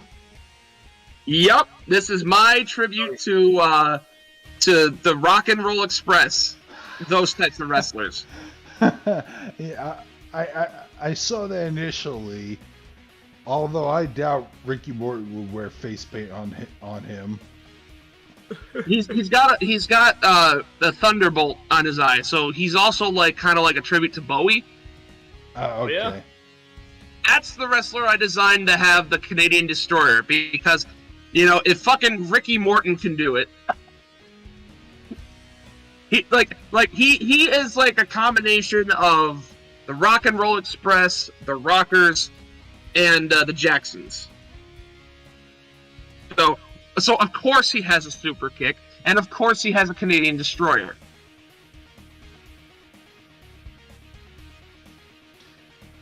All right, moving on. Shannon the Angel Faith. Not mine.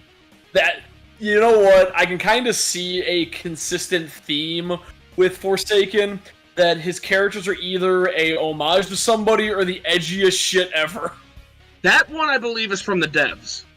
Oh, really? Okay. Yeah. I don't know how I feel about that one. It doesn't look that I think good. they were going for like a cheerleader-esque gimmick.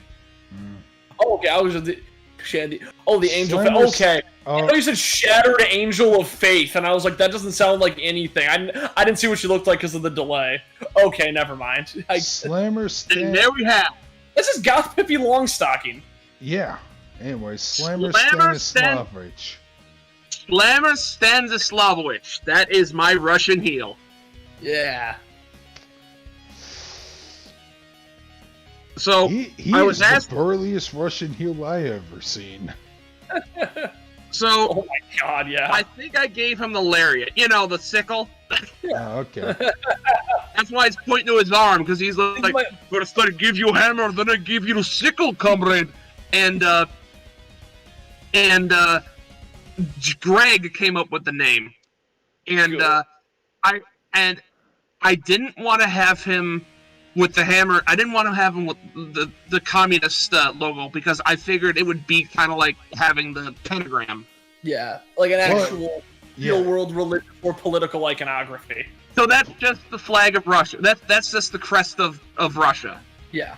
That's understandable, because I assume people were making these characters in a modern day mindset, and the USSR has been gone long ago, and you can make a Russian native wrestler. I mean, Zangief, even though the USSR is over with, he is still a proud Russian top wrestler character. Mm-hmm. So yeah, I you was can so do proud this. to wrestle back in Soviet Russia. Slammer, you were born in 1998. What the hell are you talking about? You were born in 1998 in Minnesota. What the hell are you talking about? I'm just... The fact that No, I'm from Soviet Union. the I fact am the that reason the Berlin Wall fell. the fact that Nikita Koloff Yeah. also, wow, okay. Anyways, moving on. Steve Jordan. Wow. Not mine. That's a name. That's generic. Yep. El Generico. I'm not sure Not- what kind of like gimmick he was trying to. I think he was trying to go for like the every like the generic wrestler guy that just so John happens. Cena. Yeah, the John Cena. Not even John Cena was that generic, man. Let's be honest. Titanium Teddy Idol, not mine, but I love the name. That is a cool ass name. Roman No relation to Teddy Idol, obviously. The Haunted. I believe that's Forsaken's. Yep. This is it. Oh, the Manhandler is clearly a wannabe Ultimate Warrior. That would be from the depths. Yeah. Okay. Hell yeah. Alright, so that's the entire roster. This is an interesting... It's a good roster. So Yeah. So you're gonna love the unlockable characters, because if you remember WCW Nitro with its unlockables, you'll be able to like fight as a fucking alien and shit. Oh, yep. So there's an alien in there named Wrasslin. And I have a sorcerer character in there called the Sorcerer of Swole. Uh-huh. Yes. And he's the fucking meat wizard on the cover of the NES game Solstice. Yep. Anyways, I'm gonna use the restroom real quick, but when I come back, it's gonna be Flash Tiger versus Crimson Claw. Right. Well, I'm gonna I do remember back when this game was still Chikara, and you made like everybody you knew. I did laugh pretty hard at just the concept of Gailey and Greg.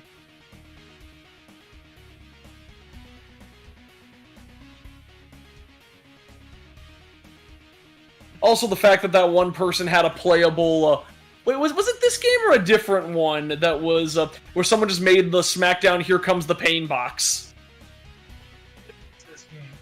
That was that was incredible. Also a broken machine that Oh. sits place. Oh my god, what happened to your mic? I'm right here. Okay, there you are. I was away from the mic. And I'll be right back. I'm actually gonna get something to drink while this is setting up. I'm like kind of far away, but do I sound the same? Because I think my mic is like really sensitive, to be honest. Yeah, you don't sound different at all. Yeah, I know. Like I could be like across the room, and you can like still hear me. Time it's like an ear picking. It's bizarre how good this mic is. Love it. You sound funny. Yeah, love it. Oh, Brother Goblin and Shirley. Yeah. So what's everybody else up to? No, I'm excited to do some of that. But yeah, we got the game design. We got the character designer on here. Yeah, no, I was following this pretty close, talking about it. So, on AEW... Unfortunately, I was having more fun just listening to him than I did like actually playing the game. So, on AEW Rampage, Oh. I Your fast voice forward turned through white it. again. Wait, hello? Yeah, your voice turned white again and you sound like a 14-year-old. Oh, that's the weirdest bug I've ever seen. Back. Hello? No. Oh, I'm white again. The return of White Scream.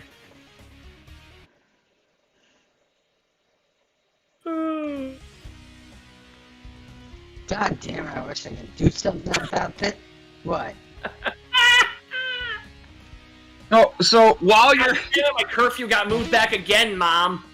okay, so while you're trying to unfuck your mic, I gotta talk about this dream that I had the other day. Oh yeah.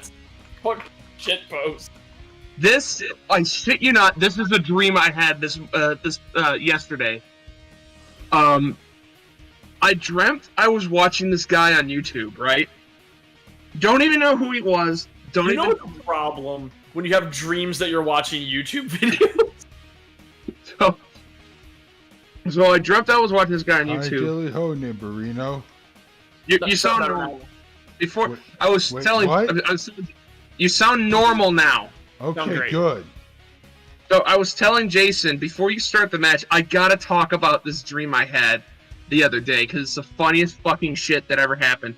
Okay, I dreamt I was watching this guy on YouTube and he was doing something called the cum suit challenge, and he comes out wearing this like suit and this contraption on his dick that automatically jerks him off, and he calls it the cum suit.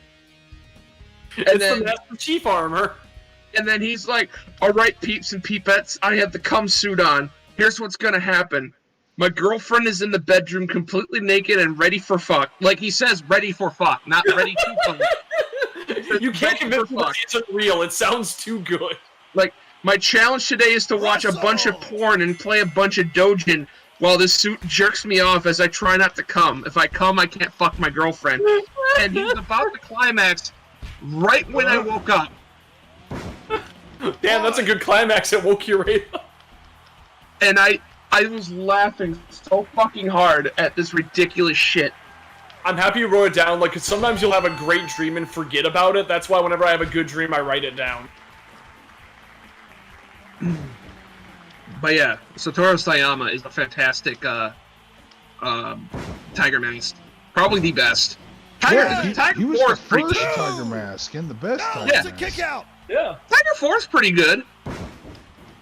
Speaking of dreams, there's one I had, I think I told Al about it, but it's a dream that, okay, I felt like Stephen King, because it was a really cool idea and build-up, and then it just shit itself, like it had a bad ending. But, so the dream was that I was living my life, and every time I made a mistake, I could travel back in time to fix it, but every time, it would apparently create, like, an abandoned timeline where that version of me would, like, get hurt or, like, affected in some way. And eventually it turned, like, every time I went back in time, a random person from the universe would be replaced with me, like, the broken version of me. And then eventually, like, there was nobody left on Earth except versions of me, and they all coalesced. And I'm like, okay, what's gonna happen now? Fucking turned into Sans Undertale. And then I woke up like, god damn it, my brain couldn't come up with anything cool at that point. Shit, how do I taunt to celebrate? You flick the stick, I think. Oh, shit. Oh, Kota Ibushi was in Tiger Mask W? Yeah, at the last episode, but yeah. Oh, okay. I hope he's not a good voice actor. He probably wasn't, and I know Jim Cornette hates Kota Ibushi. Add that to a long list. Not really. He loves MJF. Which, by the way, let's talk about that promo. Methany. Methan. That was my favorite moment, too. By the way, you know what finisher I gave Flash Tiger? What? Tiger Bomb, of course. Hell yeah. Like, I tried to, like, see, I even gave him, like, the rolling kick, the Sabat that Tiger Mask would do. Like, I tried to base him as best as I could, given the limited moves that you have in the game, off of Tiger Mask. And they don't have the Tiger suit. Like, I think that's, oh, and there's a detail on the claw. There's claw on his tights on the back of him. So, spot called. I think my big, like, and it's always, and keep in mind, there's only like 2 dudes working on this game, so it's like constantly a work in progress, but it's a slow work in progress. So my biggest complaint with the game is that, like, there's plenty of moves, like, they got, like, I mean, I'm not expecting, like, a Fire Pro amount of moves. Like, I don't want there to be like 67 different power bombs. I like, because you got a power bomb, you got a last ride, you got a tiger bomb, you got a crucifix, you got a splash fountain. That's all I need. But they don't have like a sit down power bomb. They have a German suplex, but they don't have a dragon suplex or a tiger suplex. Like, Buster. They do have a Kaneko Buster, and it's like the actual one where you jump 30 feet in the air. Yes. Of course, I gave myself that finisher. Good. And what's my finisher again? I describe it as you attempt to do a suplex and then you fuck up and he slips out of your arms and lands on your knees. I forgot it was the bot suplex. You're right. Yeah, that would be me. All right. So, but yeah, as you can see, Will, it's very much like WrestleFest or what have you. Okay, so if you want to do his finisher, pick him up, grapple him, press grapple and strike at the same time. Yeah, I love the spot called spot failed system. I'm willing the right stick. Nothing. Like, I forgot what taunting was, so you'll have to forgive me on that. Because I never use it. That's fine. That being said, this game is actually really fun to play. I'll say this much: it felt good. No, it was very fun. I remember that time we were all playing it at Axel's with like the dumb creative character. Yeah, you had. Shit, oh yeah. I wish there like was a story mode. A casting couch. I think they're actually going to excuse me. I think they're actually going to do like a gauntlet mode where it's like a ladder. That'd be fun. But like Mortal Kombat, where you just fight one dude after another. Yep. All right, fuck it. Right now, it's just all exhibitions. Let's do a 5 versus 5 tag match. Traditional rules. Shit. I need to be reminded. Who are your wrestlers again? Biohazard? Okay.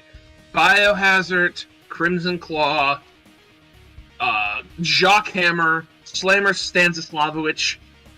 I don't see a Crimson Livewire. Claw here. Oh, Crimson Claw with a K. Hang on a second. Yeah. And the other one? It's spelled with a K because he's edgy. Yeah. Livewire. Livewire. Jockhammer. Yep. Shockhammer. Oh, double team moves are incredibly easy to do in this game. So And, you have to and, make. and what's the fifth person you can mention? Oh, Major Rockin' Ronnie. Yep. All right. So you have to make sure when you grapple, your back is facing your tag team partner, and then you just while you're in grapple, walk to a tag team partner, and you'll automatically do the move. It's just that fucking simple. Damn, that's great. Because it was always a pain to get those off in the Aki games. And what's cool is that some of these characters have alternate costumes you can unlock. That's why Nice. my manhandle says green and black. Anyways, did you guys know that Koji Kanemoto was the third person to become Tiger Mask? I don't know who that is. I'm not familiar with Kanemoto. Like I said, my knowledge of Tiger Mask is mostly anime, though I do know who Sayama is, and holy shit. Russell! Oh my god. When I'm reading Kota Ibushi and I keep wanting to say Shoji Tabushi, which was this variety All I know show is that Jim Cornette Yeah, hates Kota Ibushi because he So, do wrestled you with guys a know 9-year-old who- kid. Or do you guys know who Tiger Mask II is? Nope. No, but I heard he's Me just too. as good. Mitsuhara Misawa. Sounds familiar. He's the guy who created the Emerald Flosion, and he always dresses up in green, and he was in All Japan Pro Wrestling, and he was the biggest rival to Kenta Kobayashi. Oh, actually, Al, you would probably really like that video I watched earlier about that, about that unreleased manga localization. Yeah. Because she goes into Go Nagai at the end. A new power-up! Oh, really? Yeah. Which that was the weirdest thing. Is like Go Nagai had a widely considered the first mainstream sex comedy in manga form for Shonen Jump, and he kind of hated working on it over time. So, and he was writing other manga at the point, and wanted to focus his attention on Devilman, which he enjoyed writing a lot more and considered his better series, which he was right. I succeeded in a spot. A new Nice. power-up has appeared! And he Resilience! and then he ended his sex comedy manga by having a war break out at the school and every main character died. Damn. Because Go Nagai's a Chad like that. No, Oh. it's the YouTuber you showed me who reviewed that that mom manga. Mhm.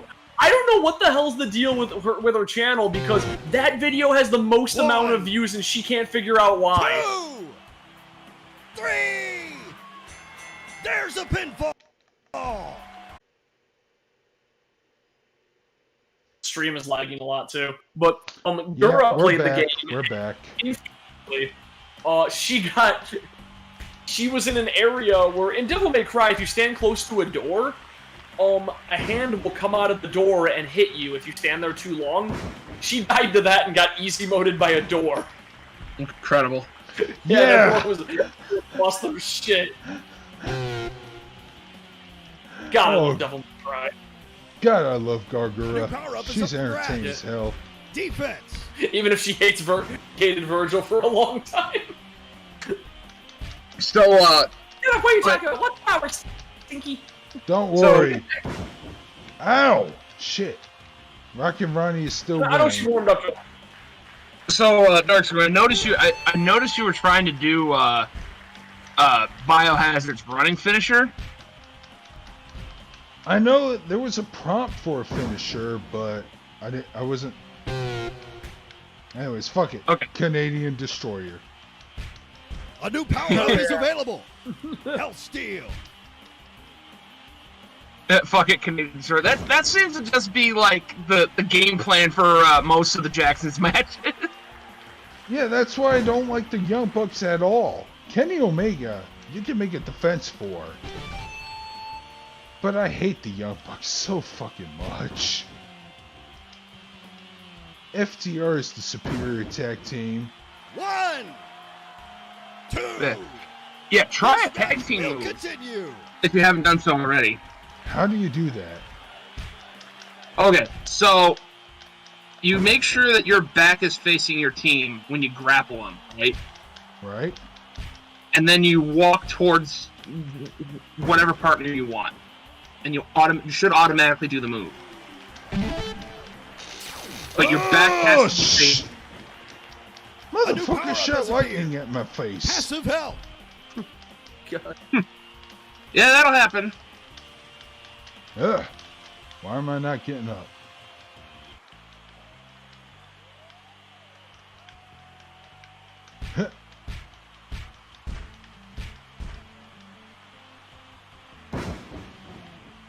Oh, fuck it. Crimson Claw.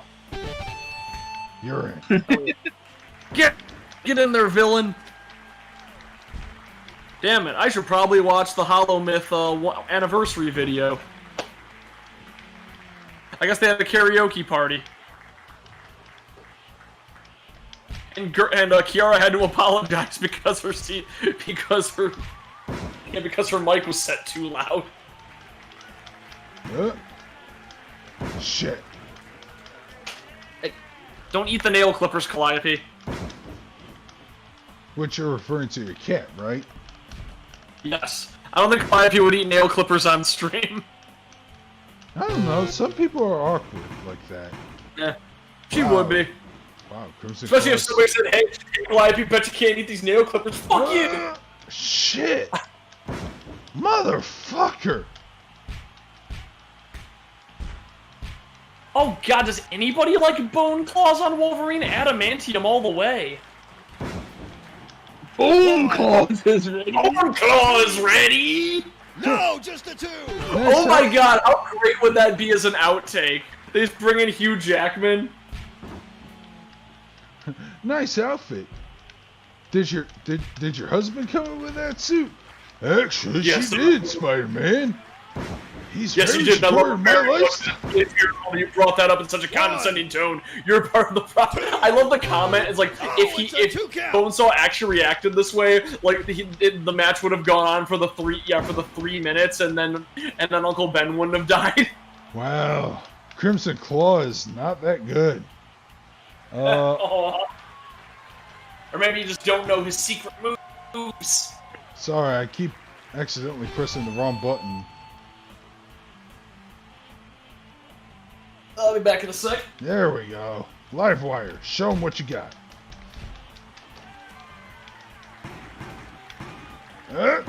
Spine Buster.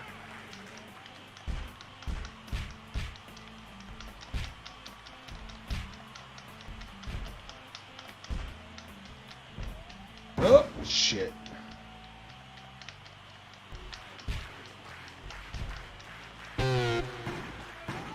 Alright, another spine buster.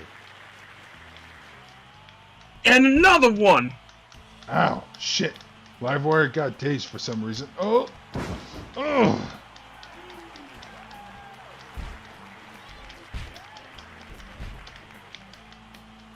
Shit! Ah! Ugh.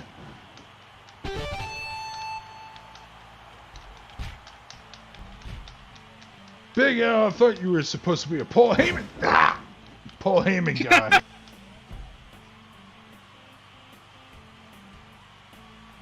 Damn it, Al, you should put yourself in the game. You'd be our anchor. Yeah, I really should have. Now I'm gonna kick myself. Why didn't we pick the anchor guy as the anchor? Well, interesting tip. Apparently, if you tried to spam moves, there's a higher chance of reversal, and I just got double teamed. What's the name of your like sailor character? Leon Malunker? No, they kicked out. Yeah. They kicked Yeah, out. I love Leon. Great. He's gender swapped May.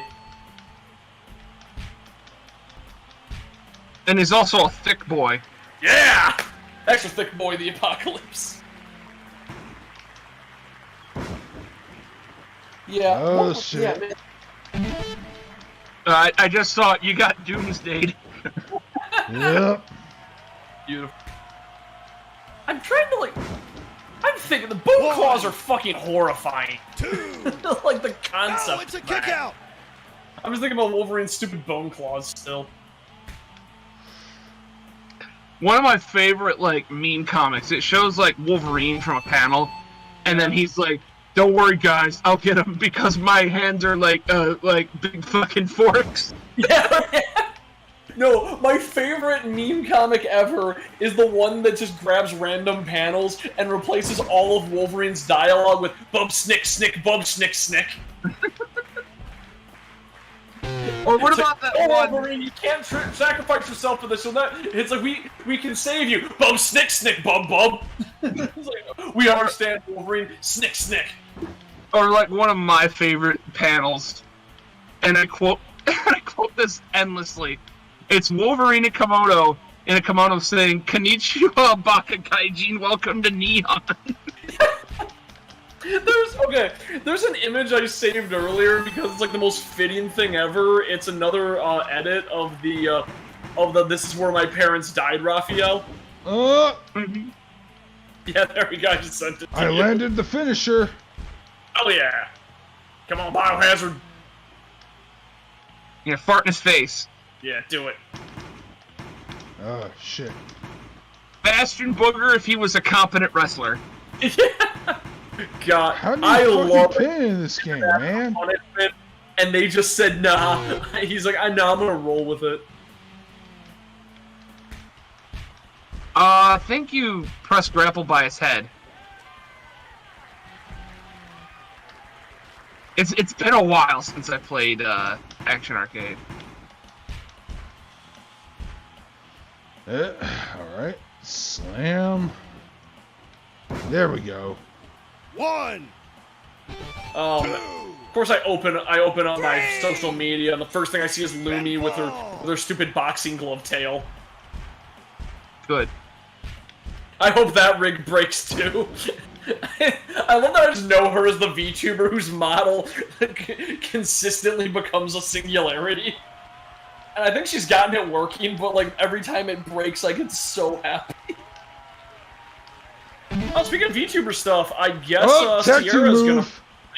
Oh, we're doing Yeah, the I Road think Warrior shit. Sierra's Okay. gonna probably, yeah, have her rig ready soon. Oh, good. Yeah.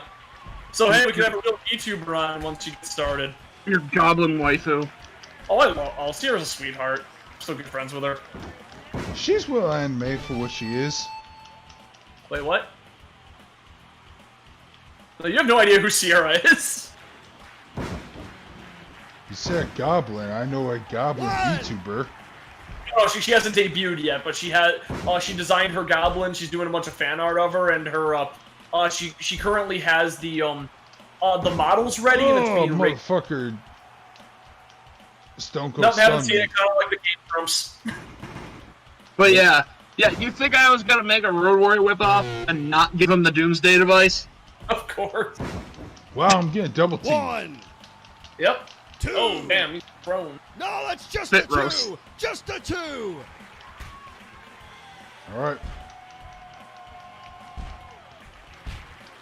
Yeah, but her VTuber's pretty good because Avatar, because it's a Gyaro Goblin, which is like, oh man, that's all my favorite things. Gyaru is so underrated, and following Gal cleaning was a trip. Al, did I ever tell you about Gal cleaning? No. Oh god. Get ready, Did I ever buddy. tell you about Gal cleaning? 1, 2. No, you haven't. Not to me, no. Okay. So, Gal Cleaning was a manga that was running that kind of was doing the like, how heavy are the dumbbells you lift thing, or like the plus-sized elf stuff, where it would give, the author, like, happened to, like, he used to work for a cleaning service. Oh and the wow, plot of I the think the story- game crashed. Oh no! Oh no! Oh no! Donna recognizes Gal Cleaning. Oh boy! Okay, so Gal Clean, the plot of it was nerdy guy has a Gyaru classmate who's like a absolute slob, and he gets like I forget why he does, but basically he gets tricked into going over her house and saying, "Hey, I gotta clean up," and she's absolute slob, and the manga is cute fan service while it teaches tips on how to keep your house tidy. Like, it's like, oh hey, you gotta clean underneath this stuff, and then put tape on here so you don't, so it doesn't get dirty again. It looks nice otherwise. It's easier to clean. But well, anyways, the game crashed, but let's be honest, Team Big Al won. They won. They were gonna win anyways. And the game was, like I said, the game is actually really fun to play. So once it gets ported to Switch, I'll play it again on a more stable platform. So here's the thing. So I think they're working. So on the PC version, the Steam version, which is the original version, the sky's the limit for how much you can download. Oh, it's absurd. True. For consoles, I think you can only download 130 things.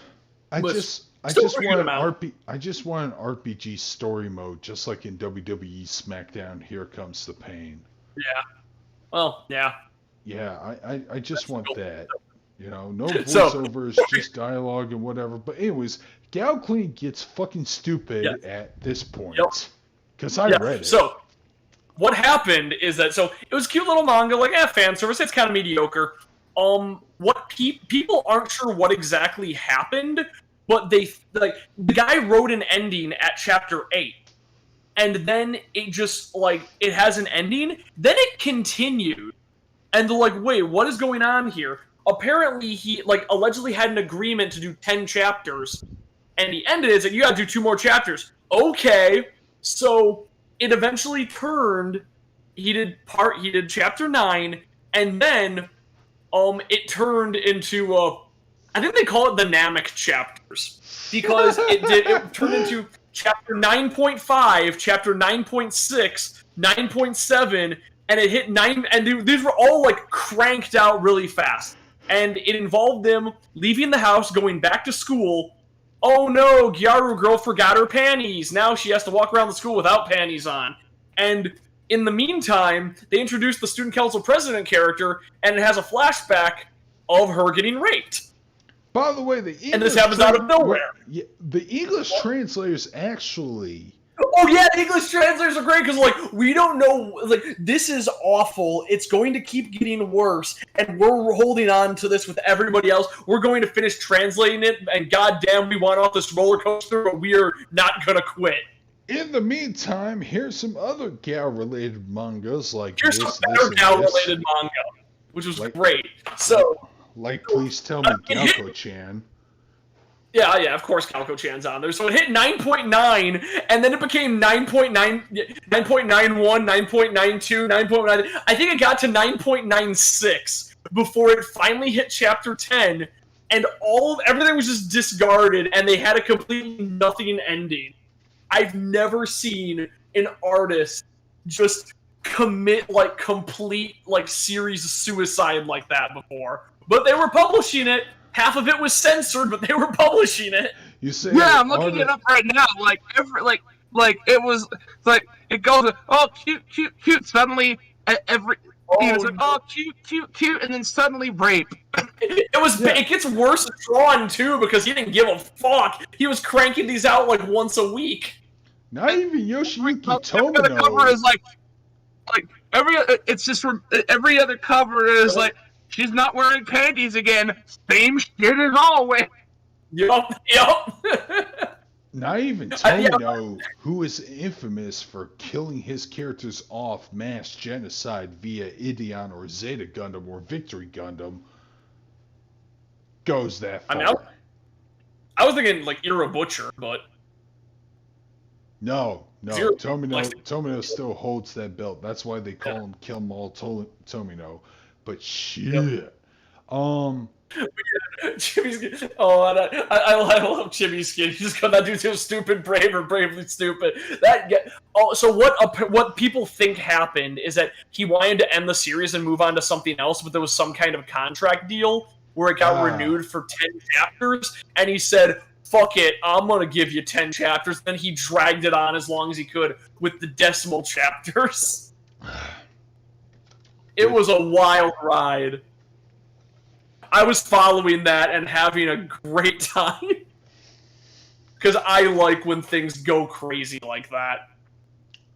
I would love to do a video on it. I should look up like a lot of research and see if I can find anything about what the hell happened. Then you need to watch Master of Martial Arts. Oh, I know about that. Do you? Yeah, I know about, like, it gets really dark in the last episode for no reason. Is it like a human battery type thing, or am I... No. I know it's dark, but I don't remember the specifics. You need to watch it. You need to watch it. It's been a long time, and I watched it when I was binging anime way too quickly and forgetting most of it. I encourage you Rio ever to watch watch Shaman it. King? I think Shaman King, Fairy Tail, and Eden Zero are all dog shit. All I know about Shaman King is that it was dubbed by 4Kids. Fairy Tail, I know of, never seen it. Yeah. All I know is that Bubba Ray Dudley was in Shaman King. That's all I know. What? Yeah, there was a scene where there were characters who were based off of wrestlers, and I forgot who the other two were, but one of them was Bubba Ray Dudley from ECW. Look it up! I'll have to. Look it up! Doing that! I forgot who the other two wrestlers are. I think one of them might have been Edge. I can't remember. But yeah, there was the original Shaman King had a moment where it was I think the other one might have been a Hardy too. It was a tables, ladders, chair match. What the hell? Yeah, there was... Okay, I guess there was a WWE episode of Shaman King. Yep, that was Bubba Ray Dudley, Matt Hardy, and Edge. When did you know who won the pony?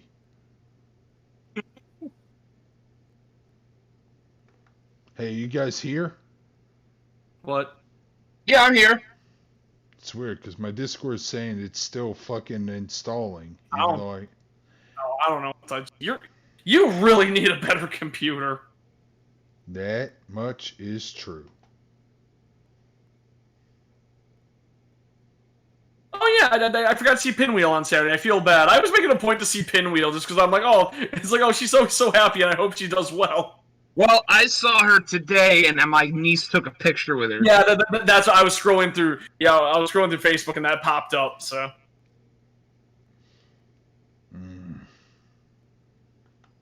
Yep. Ugh. But yeah, thankfully work today was chill for me, so I didn't have to do that much. Hopefully gonna get a better shift or a better job. Yep. A guy, and he might be able to put in a good word for me at his company. Well, that's good. I wish you the best. Yeah. Yeah, he was my coworker at he used to work with my current job, but he left right at a good time, apparently. Yep. But either way, I don't like a whole lot of generic shonen anime shit, so... Madaka Box ruined, like, most shonen for me, because I realized how formulaic it was, and, like, how... Yeah, and just, like, how full of contrivance it is, and how it, like, never progresses in any meaningful way. That's all it took. Except it was built different. More series need horizontal power scaling. I agree. That's what I like. Well, that's why I like Tiger Mask Double. Is that horizontal power scaling? Yeah, because there's no power scaling, because it's ground realism, because it's a wrestling anime. I guess that's true, so it's all about technique. Yep. And then there's Kiniku Man, where Buffalo Man's just like, it's like, I have 10 million power. Oh, fuck you. Like, not even literally 10 million power. I'm just, I think Kinnikuman Man had power levels before Dragon Ball Z did. probably. Probably. I wouldn't doubt it. I'm shocked Fist of the North Star didn't have any like that. Excuse me. Yeah, they don't have anything like power levels because Fist of the North Star cuts through that bullshit. There's only one power level, and it's Kenshiro. There If is it's not Kenshiro, you're fucked. JoJo technically has power levels, but they're the most inconsistent bullshit ever. Like, every stand has stats, like range, durability, and power, but like, I think Kiss is like one of the most high-statted stands, and it's like not that good. Like, they keep saying, oh yeah, Kiss is stronger than Crazy Diamond. Like, bullshit! Yeah, Crazy Diamond's ridiculous. So yeah, we didn't get to this, but CM Punk is apparently fighting Team Taz's faction, or that's what it's being built up to. Again, I linked you guys the promo. Taz was talking. CM Punk was talking, and Taz was like, and he was on commentary, and he fucking walked off and cut a promo, and CM Punk is like, why did you, don't interrupt me like that, what the hell are you doing? And he's like, man, fuck this up fast. And here's how the promo ended. Are you ready, guys? Yeah, go ahead. CM Punk says, all right, Starks, Hook, Hobbs, beat me if you can. Survive if I let you. Basically stealing Taz's catchphrase from ECW. Amazing. Yeah, great promo.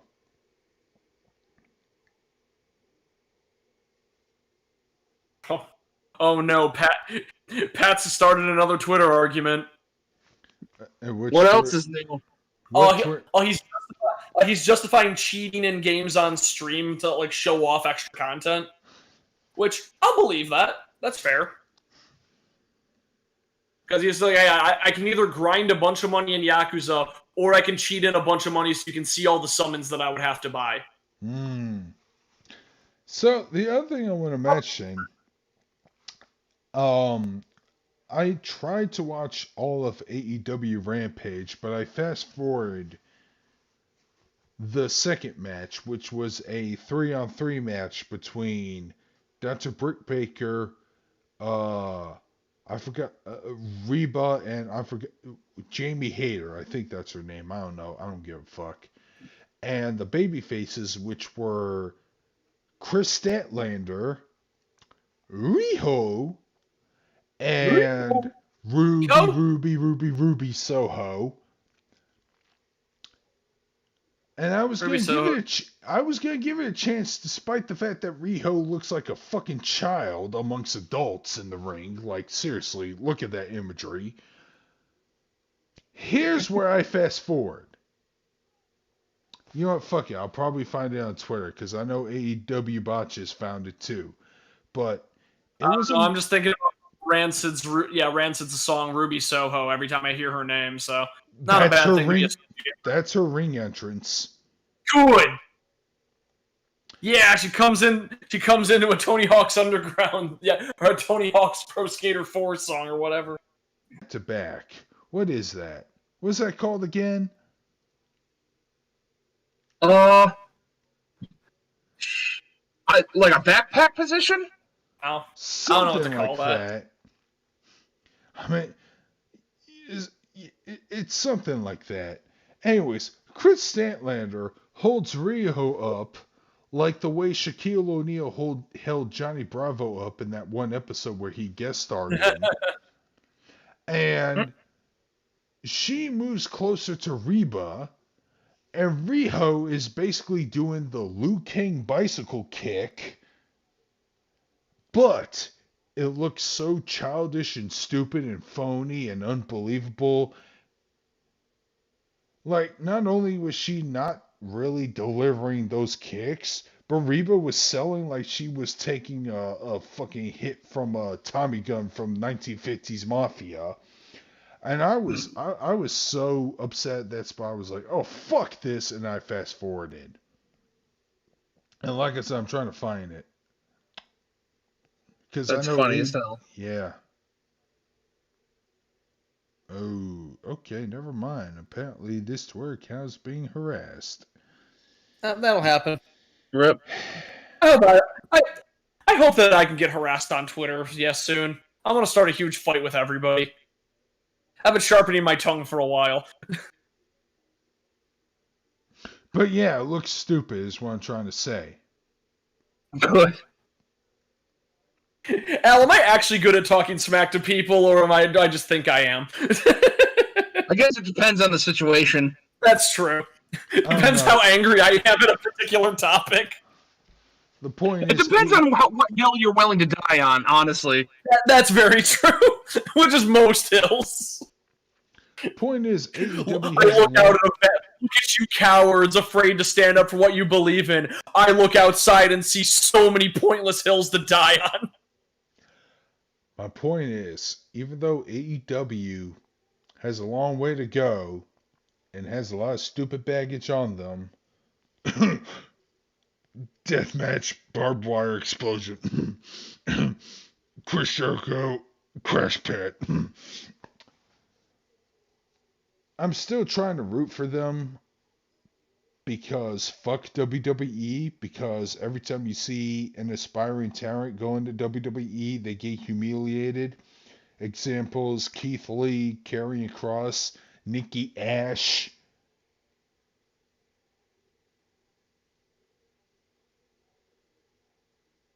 Hello? Yeah, We're listening. We're listening. Well, yeah, I was hoping an interruption from you guys. No, I don't know. You're spitting facts. So, I had something that was on my mind, but now I can't fucking remember. Karrion Kross, Nikki Ash, Keith Lee. Keith Lee couldn't fucking say anything because he had COVID. Oh, now I remember what I was going to say. Fucking Nick Gage being on AEW. I thought he didn't want to touch that fucking. I thought he didn't want to touch it with a 10-foot fucking pole. But I guess Tony Khan paid him a lot of money to have an exhibition with Jericho. He really wanted the fishing pole. Get over here. He really wanted those hot dogs. Yeah, they paid me in so many good hot dogs. Are you familiar with the Domino's spot? Yep. Is that just like dudes falling over? Oh, no, it was a recent... No, it's even better. So, Nick Gage takes a pizza cutter and slices Jericho's head with the pizza cutter because Jericho is so fucking thin-skinned. While he was doing that, they were doing a picture-in-picture break, and the first advertisement to show up was Domino's Pizza. Oh my god. Sponsored by Domino's. That's amazing.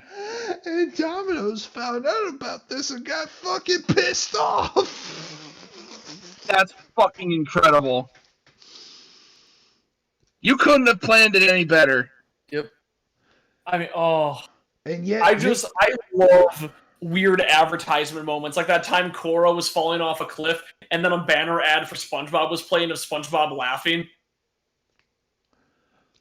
That's the thing. You bring Nick Gage into AEW, even though I've been informed that it was the lowest rated Dark Side of the Ring episode. Probably, it was entertaining to me, but it was probably people think it was a wasted episode. People think it was a wasted episode. Possibly.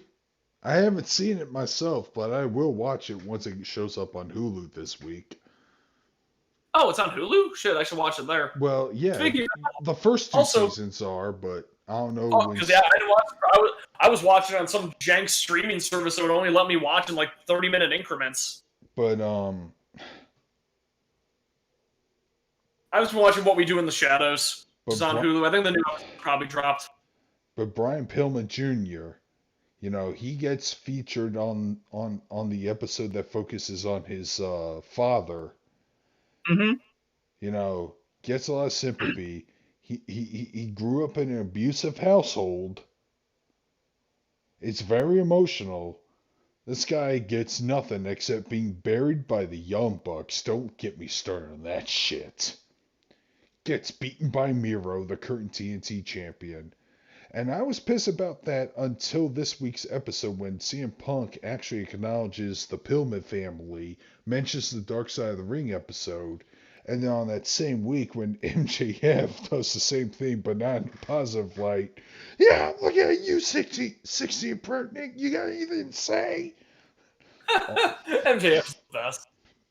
And then Brian Pillman shows up, and I'm like, oh my god, maybe they'll actually do something with him. You know, maybe I would like to see an MJF versus Brian Pillman Jr. Match. I don't care who gets over. It'll be great. I agree. That'd be people. Okay, people are theorizing that MJF's bodyguard is going to turn on him. That'd be fun. The way he's been abusing him, like the way Shredder abuses Bebop and Rocksteady, yeah, I understand that. It'll be the first time the bodyguards became wrestlers. People are comparing it to Virgil and $1 Million Man. That's what they're comparing it to. That'd be, yeah. Understandable. I hope that's not the case. Virgil had like no in-ring talent, though, if I remember correctly. Yeah, Virgil sucks. That's a shame, because he looks so cool. Yeah, I have to agree. If that's going to be the fucking case, I'm not for it.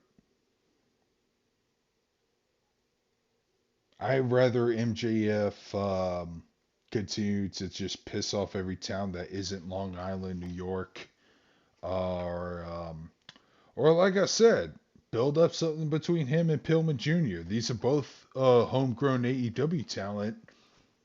I want to see a match between these two. Can we get MJF and Bill Burr to tag team Philadelphia? Yeah. Hey, you can't talk about cheesesteaks no more. You gotta be real heroes. You gotta build a statue devoted to a guy that doesn't even exist. Like, fucking Bill Burr, best roaster ever. Debatable. I think the best roaster of all time is Norm Macdonald. Have you 9/11? Have you seen the bit Norm Macdonald did at the Bob Saget roast, where he went up there with pre-written jokes that were all family friendly and read them off with the worst comedic timing imaginable, as everyone in the audience was confused and every other comedian on the stage was dying because they were the only ones who realized what he was going for. I didn't see that. It is a thing of beauty. I will send it. Yeah, send it to me and I'll watch it when I get off here. Yeah. No, I will rewatch. It's so good. Yeah, I think I might watch a couple episodes of Dark Side of the Ring tonight, because I only watched like bits and pieces of season 1 and 2. Carnage, if Dominic leaves his fucking father and becomes a singles competitor, that's not going to make me watch WWE anytime soon. Because WWE Isn't sucks. Dominic that kid that Eddie Guerrero fought for the custody of? Yeah, it's Dominic Mysterio, Rey Mysterio's son. Oh, Mysterio won that match. Oh, yeah, okay, I didn't even know he was still involved in the storyline. That's awesome that they kept him. Yeah, he and his father were a tag team group, and they were fighting the Usos, but the Usos beat them.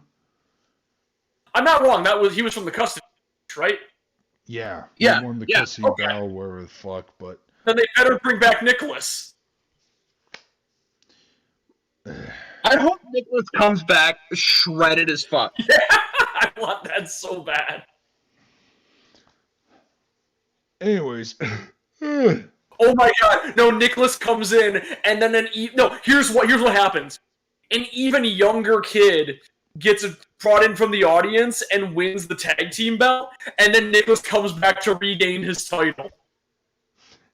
And has to fight a literal child. Good. And it's Nicholas at like 25. Anyways, man, it's getting late. I think we should wrap the shit up right here. Probably a good idea. Oh yeah, I agree. I had fun Yeah. screaming about. I'm gonna try to keep watching AEW this week unless it continues to get worse or whatever, but I'm hopeful because a wrestling war has been declared. And, and I am rooting for AEW at this point because WWE sucks. Wouldn't you guys agree? Down the yeah, I agree. Yeah. Being a monopoly destroys your ability to be creative. Just look at EA. Yeah. Sitting on your laurels for 20 years. Yep. And granted, I will criticize AEW whenever they did something stupid. I mentioned that fucking... Be better competition.